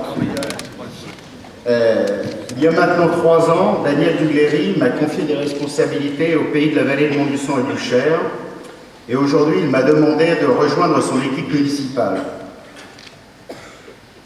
J'ai accepté avec enthousiasme parce que j'ai pu constater, dans le cadre des différentes fonctions que j'ai exercées, et que Jean-Charles a rappelé, que ce soit au Conseil régional d'Auvergne, au Conseil général de l'Allier ou au ministère de l'Intérieur, que Daniel connaît particulièrement bien, j'ai pu constater son action et sa détermination pour défendre et promouvoir les intérêts montluçonnais. Bon nombre d'entre vous, des colistiers, ont évoqué toutes les qualités de Daniel. Je voudrais en signaler une à titre anecdotique parce que c'est la seule fois de ma carrière que j'ai vu un élu faire ça. Daniel venait pour présenter le premier projet de contrat d'agglomération de Montluçon avec des projets phares et notamment le stadium de la Louve. Et au conseil régional, à l'époque de Valéry Giscard d'Estaing, c'était les premiers contrats d'agglomération qu'on mettait en place et il y avait quelques inquiétudes ou incertitudes quant au projet qui pourrait être présenté. Et j'avais eu Daniel au téléphone, il m'avait dit, voilà, tout est formidable, c'est des dossiers très importants, impératifs, et, ce qui était le cas d'ailleurs, et il m'avait dit, bon, il faut que je remporte la mise. Et je lui avais dit, bah, pour la remporter, la mise, il faudra venir avec la maquette. Et pour la première fois, j'ai vu un élu non seulement venir avec ses dossiers, les connaissant à la perfection, mais en plus, il est venu avec la maquette, dans sa voiture, et c'est lui-même qui l'a déchargé. Et qui a fait descendre le président Giscard d'Estaing pour lui présenter la maquette et il a remporté le morceau puisqu'il a eu tous les financements qu'il voulait. Donc, c'est une anecdote, mais ça prouve la valeur de l'élu, sa conscience du mandat qu'il exerce au nom des représentants, au nom de l'ensemble de sa population et la volonté, la détermination qu'il met derrière, et il y met toutes ses tripes, Daniel, tout en ayant une grande connaissance de tous les dossiers.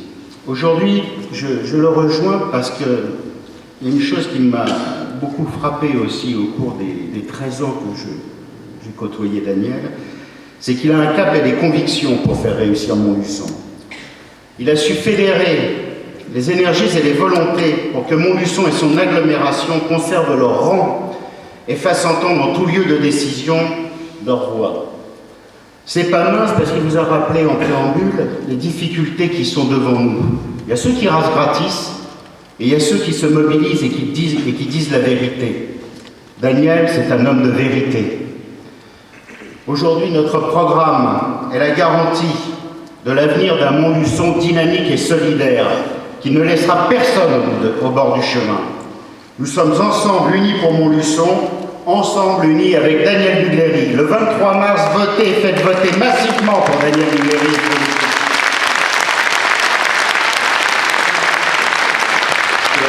Ce que ne dit pas Jean-Jacques, c'est qu'effectivement, je suis allé avec ma grande maquette rencontrer Valéry Giscard d'Estaing. Il a regardé, ça coûte combien? Bon,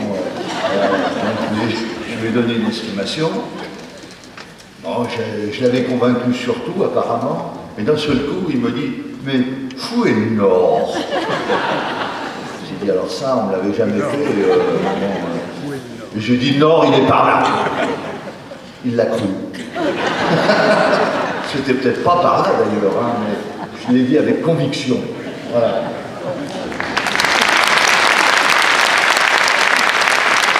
En tout cas, Daniel Dugléry ne perd jamais le nord. Nous sommes à la lettre L. C'est également une première pour elle. Vous faites la connaissance ce soir de Laurence Lapierre-Dousseau, secrétaire médico-sociale qui est auparavant commerçante, plus précisément responsable d'une papeterie. Vous avez tout compris, elle est dans les petits papiers aujourd'hui de Daniel Dugléry et rejoint l'équipe. Laurence chante par ailleurs dans plusieurs chorales de très bon niveau, mais ce soir, sa voix est défaillante et nous lui pardonnerons bien volontiers de ne pas parler, mais une prochaine fois, c'est promis, vous l'entendrez chanter. Laurence Lapierre-Dousseau.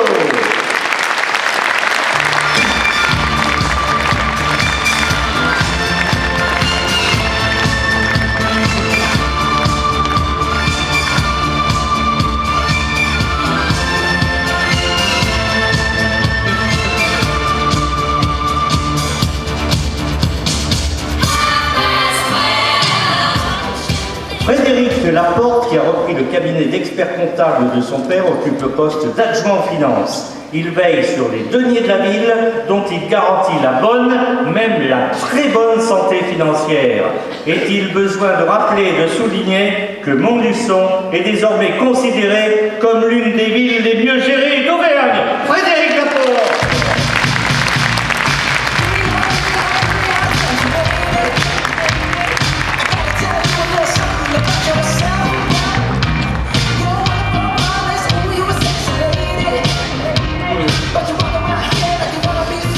Bien. Bonsoir à tous, chers amis, chers Montluçonnais. Depuis 2008, effectivement, je suis adjoint de Daniel. Daniel, comme on vous l'a expliqué, et je voudrais encore le souligner, un homme d'engagement total, mais surtout d'engagement tenu. Il est maire à 200%, et aussi, et ça on l'a peut-être tout à fait assez dit, il est à l'écoute de son équipe. Alors je veux continuer avec lui, afin de poursuivre la transformation de notre ville.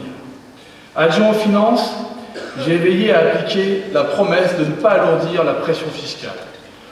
Le taux de taxe d'habitation a baissé depuis l'an 2000 avec une politique d'abattement très avantageuse.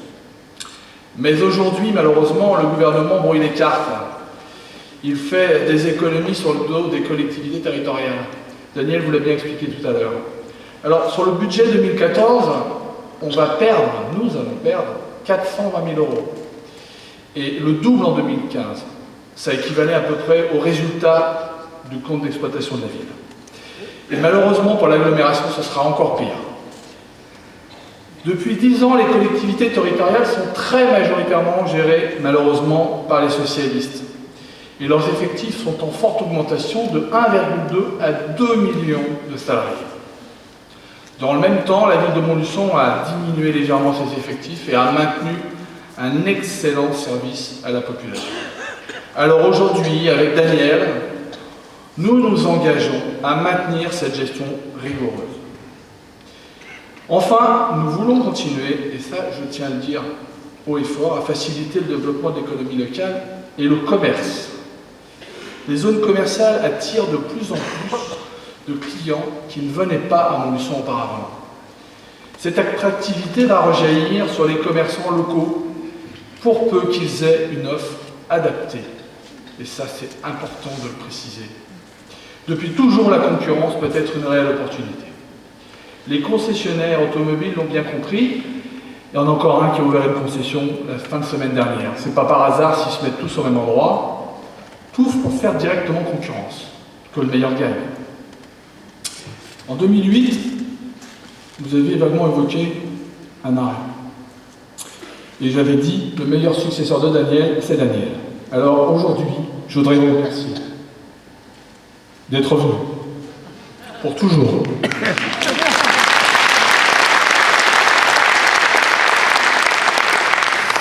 Alors avec nous, avec vous, votons Daniel dès le 23.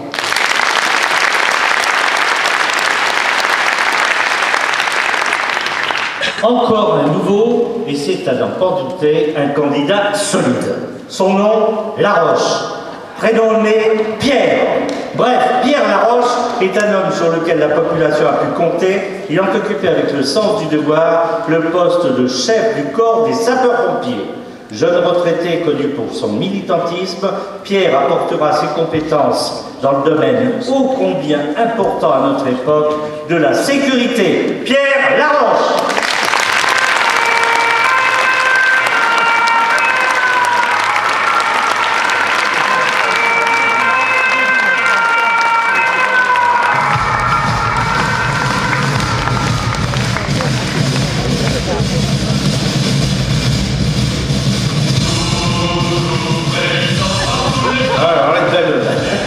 Belle musique. Permettez-moi tout d'abord de saluer chacune et chacun d'entre vous et de vous dire pourquoi j'ai accepté de rejoindre la liste de Daniel Duglieri. Alors pour de nombreuses raisons, mais je vais vous en présenter deux. Comme vous avez pu le comprendre, ma vie active en tant que sapeur-pompier professionnel a été un engagement permanent et sans relâche au service de mes concitoyens. Et en m'engageant auprès de Daniel Duglieri, en m'engageant dans la vie politique locale, je souhaite continuer à servir les Montluçonnaises et les Montluçonnais 7 jours sur 7 et 24 heures sur 24, comme je l'ai toujours fait dans ma vie active. Et puis, la deuxième raison, c'est sans hésiter une seconde, j'ai accepté donc de m'engager auprès de Daniel Duglieri parce que c'est un homme de projet, parce que c'est un bâtisseur, et je voudrais me rappeler en 2001, l'un des premiers dossiers qu'il a défendu au sein du SDIS, c'était la construction du centre de secours principal de Montluçon. Je crois que c'était le deuxième ou troisième dossier que vous aviez mis en place. Et ça, je crois qu'aujourd'hui, si nous avons un centre de secours fonctionnel, eh bien c'est grâce à Daniel Duglieri. Et oui, vous l'avez oublié, effectivement, sur le petit bouquin, je crois, non? Et c'est surtout aussi, et ça je peux en témoigner, un homme de parole et un homme de confiance. Et puis, et c'est important pour moi, comme ça a été dit, pour les prochaines années qui vont être difficiles, Daniel Duglieri est un homme rassurant, et comme vous pouvez le voir, c'est surtout un rassembleur, et un homme qui saura nous emmener vers la victoire le 23 mars. Voilà, je voudrais vous remercier Daniel de me faire confiance. Et rendez-vous le 23 mars. Merci.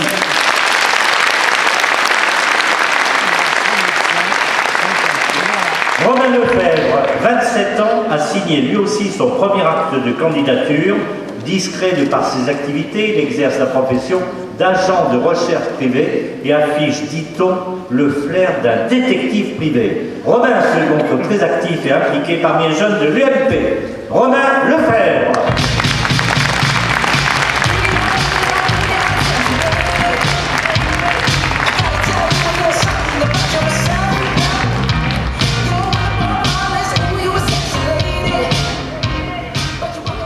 Bonsoir à toutes et à tous.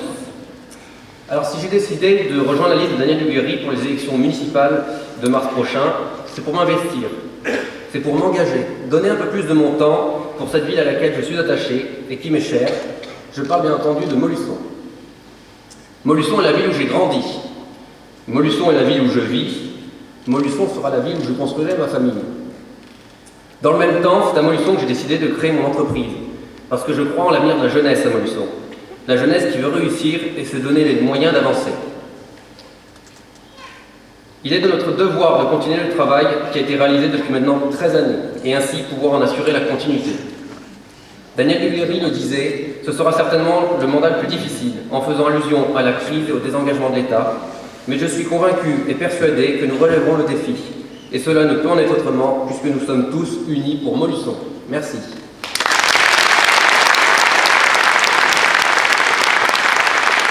Pierre-Antoine Legoutière est adjoint à l'écologie, soucieux de la qualité de vie des Montluçonnais. L'environnement n'a pas de secret pour lui. Notons qu'il est engagé dans des associations d'économie sociale et solidaire. Pierre-Antoine Legoutière.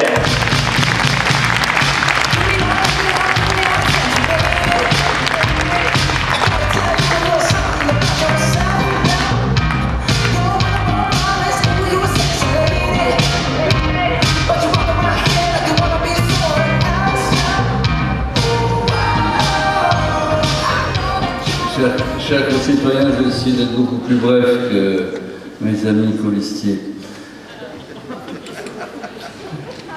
Je ne vise personne. Daniel Dugléry vous l'a dit tout à l'heure en préambule, en 13 ans, notre ville a été transformée.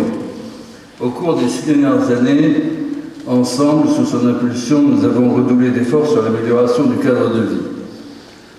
Or, il faut aujourd'hui poursuivre, intensifier ce travail au quotidien.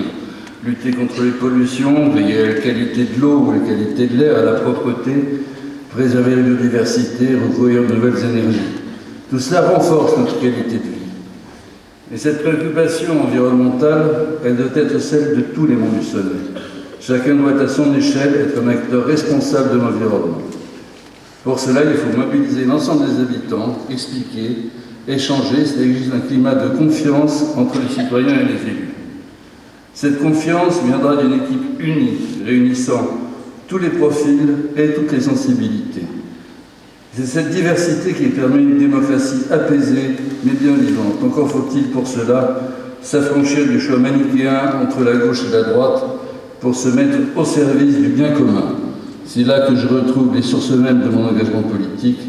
C'est pourquoi je suis d'autant plus fier d'appartenir à cette nouvelle équipe auprès de Daniel Dugléry. Je vous remercie.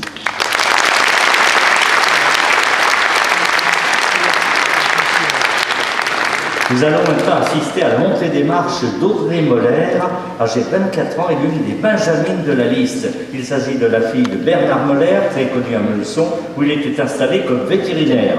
Étant sur le point de terminer ses études, Audrey est actuellement étudiante en événementiel à Paris, mais enracinée à Montluçon. On la retrouve bien sûr avec plaisir tous les week-ends. Audrey Moller.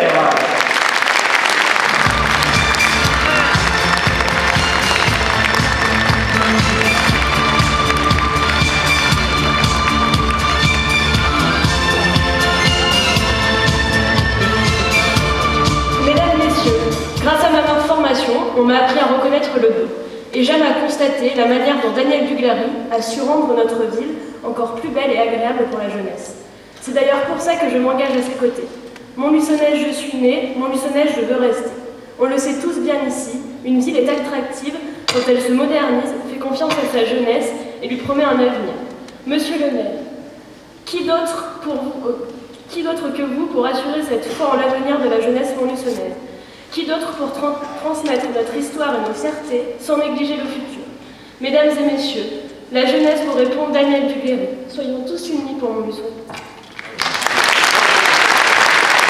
Bravo Audrey. Vous le connaissez tous, voici Jean-Pierre Monsilovic, devenu depuis 2001 incontournable d'Haïti, vice-président du développement économique à la communauté d'agglomération. Il se dépense sans compter au service des entreprises. Ancien directeur du licence professionnelle et président du comité de bassin pour l'emploi, Jean-Pierre est un homme de dossier. Jean-Pierre Monsilovic.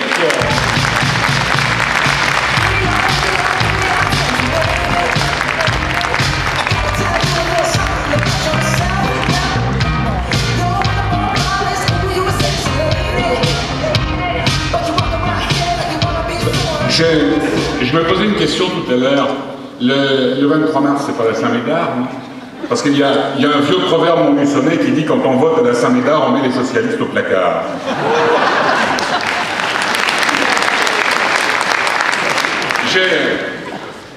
Je voudrais d'abord saluer les petits nouveaux et les nouvelles qui viennent de rejoindre notre équipe pour leur dire simplement que, comme en 2008, nous commençons cette campagne avec de nouveaux colistiers, mais nous la terminerons avec de nouveaux amis. Si je repars aussi pour cette nouvelle aventure, c'est parce que la crise économique mondiale dans laquelle nous nous débattons nous oblige à faire preuve d'encore plus d'imagination pour assurer l'avenir de notre communauté d'agglomération. À notre place, avec nos moyens et avec les moyens que nous avons obtenus de nos partenaires, je voudrais dire les moyens que Daniel a obtenus de nos partenaires, nous avons depuis 13 ans concouru au développement de nos entreprises. Nous avons favorisé de nouvelles implantations. Nous avons aussi essayé de limiter les dégâts lorsque, malheureusement, des entreprises disparaissaient. Nous devons maintenant nous appuyer sur de nouveaux schémas. Nous devons nous appuyer sur l'essor de l'économie numérique en utilisant le prochain déploiement de la fibre optique. Nous devons valoriser la richesse de notre formation supérieure, de nos laboratoires, de nos chercheurs, pour que cet énorme potentiel débouche sur la création de nouvelles entreprises de pointe. C'est comme ça que nous devons réinventer notre avenir. Mais nous ne le ferons pas seuls. Alors, puisque nous sommes entre amis, je peux bien vous le dire, j'ai fait un rêve. J'ai rêvé que le nouveau pacte annoncé par le président de la République sera plus qu'un coup politicien et qu'il permettra à nos entreprises de retrouver la compétitivité perdue depuis si longtemps. J'ai rêvé que notre partenaire économique naturel, sans qui rien n'est possible, je veux parler du Conseil régional, fera enfin de l'entreprise sa priorité. J'ai rêvé que son président comprendra que tout l'argent que les entreprises dépensent pour construire leurs murs, elles ne l'utilisent pas pour leur outil de production et que donc, il aidera de nouveau les entreprises à construire leurs murs. J'ai rêvé que ce même président accordera la même attention aux entreprises de toute la région et que les aides à l'emploi accordées à Clermont, Montluçon pourra aussi en bénéficier. Alors je sais, vous allez me répondre que croire que le président de région peut changer, c'est vraiment un rêve. Vous avez sûrement raison, mais si le président ne change pas, dans un an, nous pourrons changer de président. Et imaginez un seul instant que nous ayons à la tête de la région quelqu'un qui fera pour les entreprises d'Auvergne ce que Daniel a déjà fait pour les entreprises de Montluçon. Alors là, ce ne sera plus un rêve, là ce sera une nouvelle force. Et cette force, nous saurons l'utiliser comme nous avons déjà su le faire. Votre vote, le 23 mars, c'est déjà la première étape pour que ce rêve, mon rêve, mais je ne doute pas que c'est aussi le vôtre, devienne la réalité de notre ville. Le 23 mars, aidez-nous. Demandez à vos amis, à vos voisins, de nous aider à faire tomber le mur de la crise, comme il y a 10 ans, nous avons fait tomber le vieux mur qui entourait Dunlop. Ce vieux mur, en 2001, c'était un rêve. En 2004, c'est devenu une réalité. Alors faisons ensemble que notre rêve d'aujourd'hui soit notre ville de demain.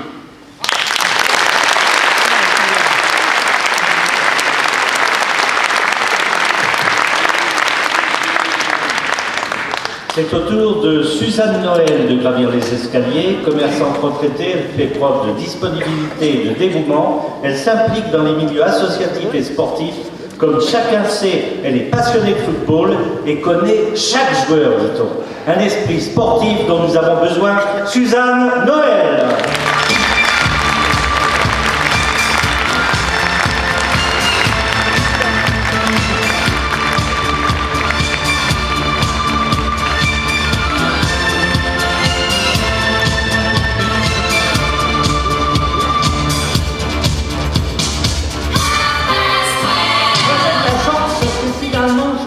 De peloton, parce que sur la liste, donc mes colistiers, ils ont déjà tout dit.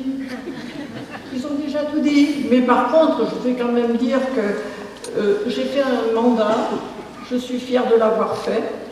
Je vais faire un autre mandat. Je remercie M. Ducléry de la confiance, du travail qu'il fait. Montluçon est devenu une ville agréable, une ville belle, où on vit bien. Donc on ne peut pas refuser, on est obligé de continuer. Je lui adresse à cela un grand merci. Et je vous invite surtout, le 23, venez voter. Votez pour Daniel Ducléry. Merci.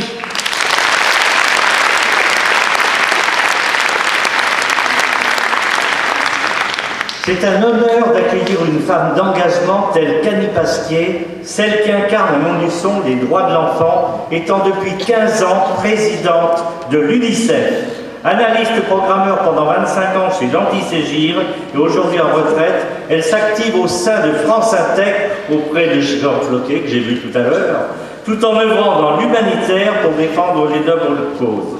Il nous est agréable de rappeler qu'au titre du bénévolat associatif, Annie Pasquier s'est vue décerner la Légion d'honneur. Annie Pasquier.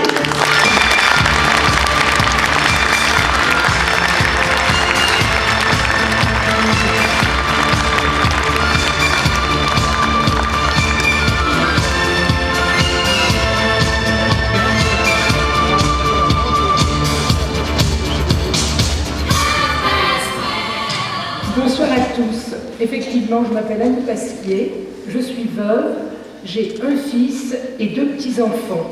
Toute ma carrière s'est déroulée à l'Anti-Ségir, comme vous l'a dit Jean-Charles, en tant qu'analyste et programmeur. À la retraite, je me suis engagée pour la cause des enfants en devenant présidente de l'UNICEF à Montluçon. Daniel Ducléry a soutenu mon action en signant la charte Ville amie des enfants en association avec les maires de France et l'UNICEF et en m'associant à de nombreuses manifestations relatives à cette cause, et je le remercie. Étant montluçonnaise depuis toujours, j'ai vu la transformation de la ville lors des 2 précédentes mandatures et je souhaite vivement que cela continue pour voir aboutir les projets du mandat à venir.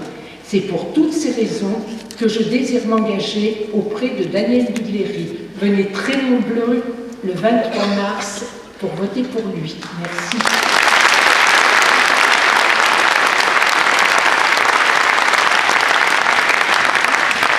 Un autre visage à découvrir, celui de Laetitia Reynaud, agent administratif au Conseil général installé à l'antenne de Fontbouillant. Cette nouvelle candidate a la réputation d'être particulièrement dynamique. Bienvenue à Laetitia, absente toutefois ce soir, elle est absente ce soir et je vous prie de l'excuser. On passe au suivant. On continue et on essaye d'aller au galop pour ne pas prendre de retard. Il a quitté la blouse blanche pour faire campagne aux côtés de Daniel Ducléry. Saluons l'arrivée du docteur Hubert Renaud, médecin pédiatre à l'hôpital aujourd'hui retraité, qui a soigné sa réputation en auscultant, dit-on, tous les enfants, ou presque, de Montluçon.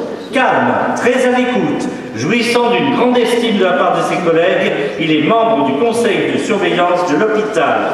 Dans la réflexion engagée sur le plateau technique de santé du centre hospitalier, l'expérience et le bon sens du docteur Hubert Renaud constitueront de sérieux atouts. Hubert Renaud.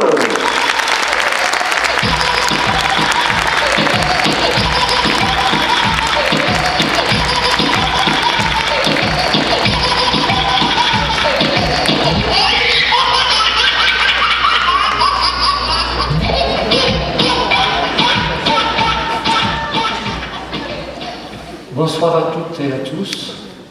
Je suis montluçonnais depuis 34 ans et un jour. J'ai passé toute ma vie professionnelle au service des enfants de la région de Montluçon et de leurs familles. J'ai toujours une grande disponibilité, de jour, de nuit, comme de week-end. Libéré de mes activités professionnelles, je suis aujourd'hui très heureux de regagner l'équipe de Daniel Ducléry. Daniel, je l'ai connu dans la campagne effrénée et inoubliable de 2001. Et aujourd'hui, je m'engage à avoir écoute et grande disponibilité dans les missions qu'il me confiera. Merci.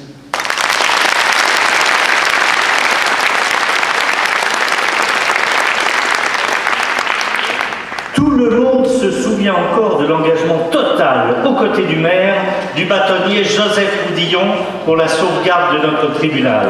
Avocat et adjoint aux affaires réglementaires, Joseph Houdillon garde bien sûr sa place, toute sa place dans l'équipe pour défendre les bonnes causes. Joseph Houdillon.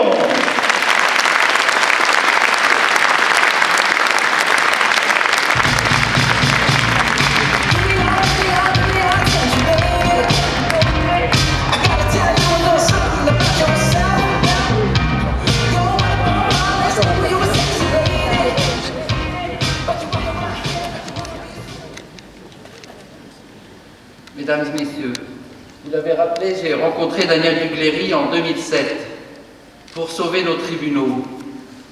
J'ai vu ce que tout le monde a salué ici, son énergie, sa force de travail, sa passion, tournée vers un seul but, Montluçon. Dût-il, pour cela, déplaire ou s'opposer à ses amis du gouvernement d'alors? Cela, ça s'appelle, mes amis, ça s'appelle le courage, dont Churchill disait qu'elle était la qualité la plus importante, parce qu'elle conditionne toutes les autres. Au cours de ces 6 ans de mandat avec lui, j'ai et nous avons constaté que cette détermination, cette passion était intacte. Et je le dis pour tous ceux que nous accueillons aujourd'hui dans l'équipe, toujours dans le respect des convictions de chacun, du moment que ces convictions sont tournées vers un seul but, vers ce qui nous rassemble, vers ce qui motive notre action, la passion pour notre ville. À l'heure où celle-ci, notre ville, comme toutes les villes moyennes, risque avec notamment le projet métropole, la marginalisation, à l'heure où nos établissements de santé sont confrontés à des difficultés, où notre tribunal est à nouveau incidemment menacé, nous avons encore besoin, ce soir et sur ces 6 ans, nous avons plus que jamais besoin de Daniel Dugléry. C'est le sens de mon engagement à ses côtés, ce doit être le sens de votre engagement avec lui, avec nous, parce qu'il demeure notre meilleur avocat.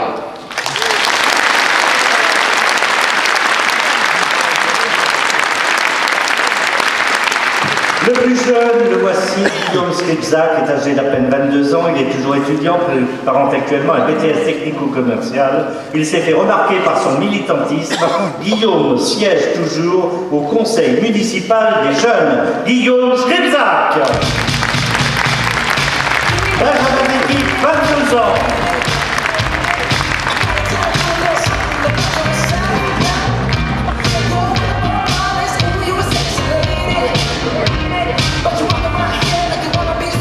Bonsoir à toutes et à tous. Donc, je m'appelle Guillaume Skripzak, j'ai 21 ans et je suis étudiant non pas en BTS technico-commercial mais en BTS comptabilité et gestion des organismes. Tout ça au lycée Paul Constant de Montluçon. Pourquoi ai-je choisi de rejoindre Daniel Dugléry?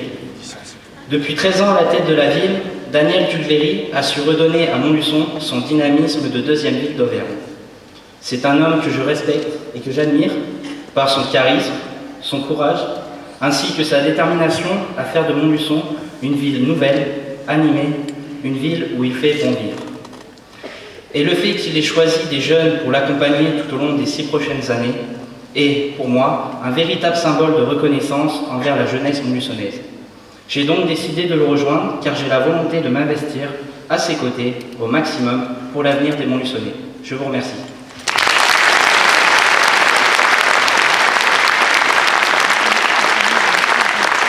Agent administratif dans le service social du Conseil général, Valérie Taillardat était tout d'abord adjointe au commerce avant d'occuper à partir de 2008 le poste d'adjointe à la culture.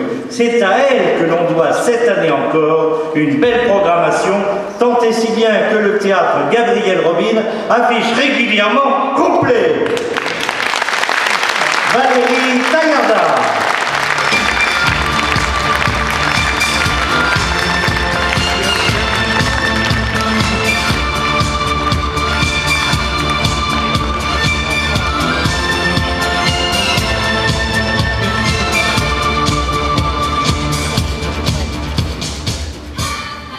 Bonsoir à toutes et à tous.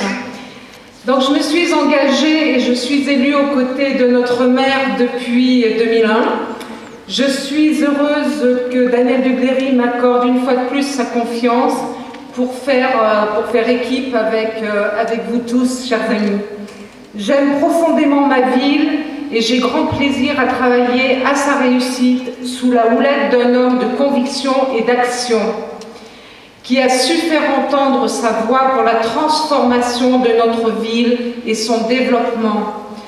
Que de chemins parcourus en 13 ans, que d'équipements structurants sortis de terre, que de rénovations menées à bien et qui ont donné un nouveau visage à notre ville et notre aglo également.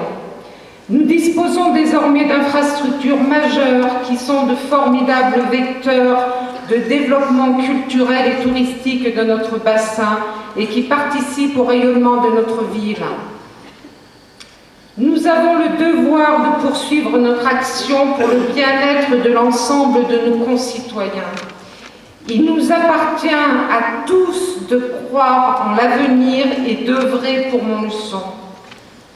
Pour les 6 prochaines années, nous devons continuer de laisser les clés de Montluçon à un seul homme digne d'être maire, Daniel Dugléry. Donc le 23 mars, n'oubliez pas d'aller voter, faites voter, je vous en supplie.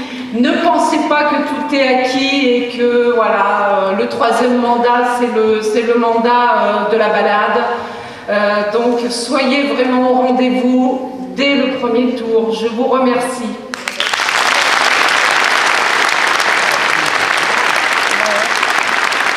À l'écran, nous voyons Yves Totou, absente ce soir et enseignante de profession, qui a assuré durant le premier mandat la fonction d'adjointe à la culture avant de devenir vice-présidente du développement culturel à la communauté d'agglomération.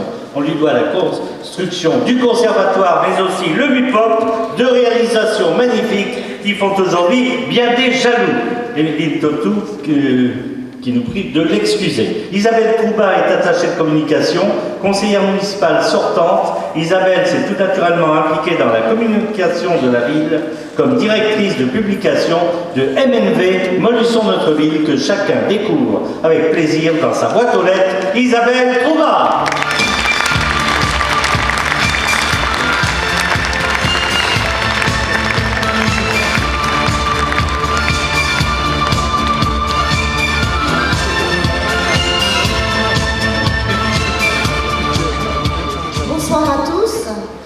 Ce n'est pas facile de passer après tous les policiers qui ont déjà dit beaucoup de choses. Alors je vais être très brève. Jamais 203 rappelle le dicton. Un 3e mandat pour parachever l'existant et entreprendre le futur. En 2001, Daniel Dugléry m'a nommé délégué à la communication et à la direction de la publication de Montluçon Notre Ville, le journal d'information que tout le monde connaît. La direction de la communication est très dynamique et ne se limite pas à la publication de MNV, mais aussi à la mise en place de diverses manifestations telles que le Printemps des peintres ou le spectacle de Noël pour les enfants, pour les plus significatifs, la réalisation d'affiches et de flyers, la recherche de partenariats et surtout la promotion de notre ville avec ses nouveaux atouts tels que le MUPOP pour le plus récent. Aujourd'hui, je suis très honorée de continuer le chemin avec Daniel Dugléry pour Montluçon et m'emploierai à être toujours à la hauteur de sa confiance. Je m'engage personnellement auprès de lui encore aujourd'hui, car il a fait pour notre ville, en 13 ans, bien plus que ne l'avaient fait ses prédécesseurs en 25 ans. En quelques années, l'attractivité de la ville s'est considérablement développée à travers les multiples réalisations économiques, sportives et culturelles qui rayonnent désormais au plan national. Daniel Dugléry défend des valeurs que je partage. C'est pourquoi je suis fière d'être à ses côtés. Il peut compter sur moi pour continuer à travailler au rayonnement de notre ville et à son développement. Je pense que si la collectivité travaille pour chacun, chacun doit travailler pour la collectivité. Alors pour tout ce qu'il a fait pour notre ville, pour tout ce qu'il a fait pour vous, parce que ce n'est pas pour lui qu'il le fait, il faut lui donner une victoire éclatante dès le 23 mars. Alors votez Daniel Dugléry. Merci beaucoup. Il va monter les marches d'un pas alerte et déterminé. Voici Éric Médua, responsable commercial et pur produit de l'IFAG. Mollissonné de souche, il a des idées et il les concrétise. Adjoint aux festivités, il anime la cité. Éric a organisé avec succès, entre autres, le Festival de la chanson française, l'élection de Miss Printemps, le carnaval et le festival médiéval. Éric Médua.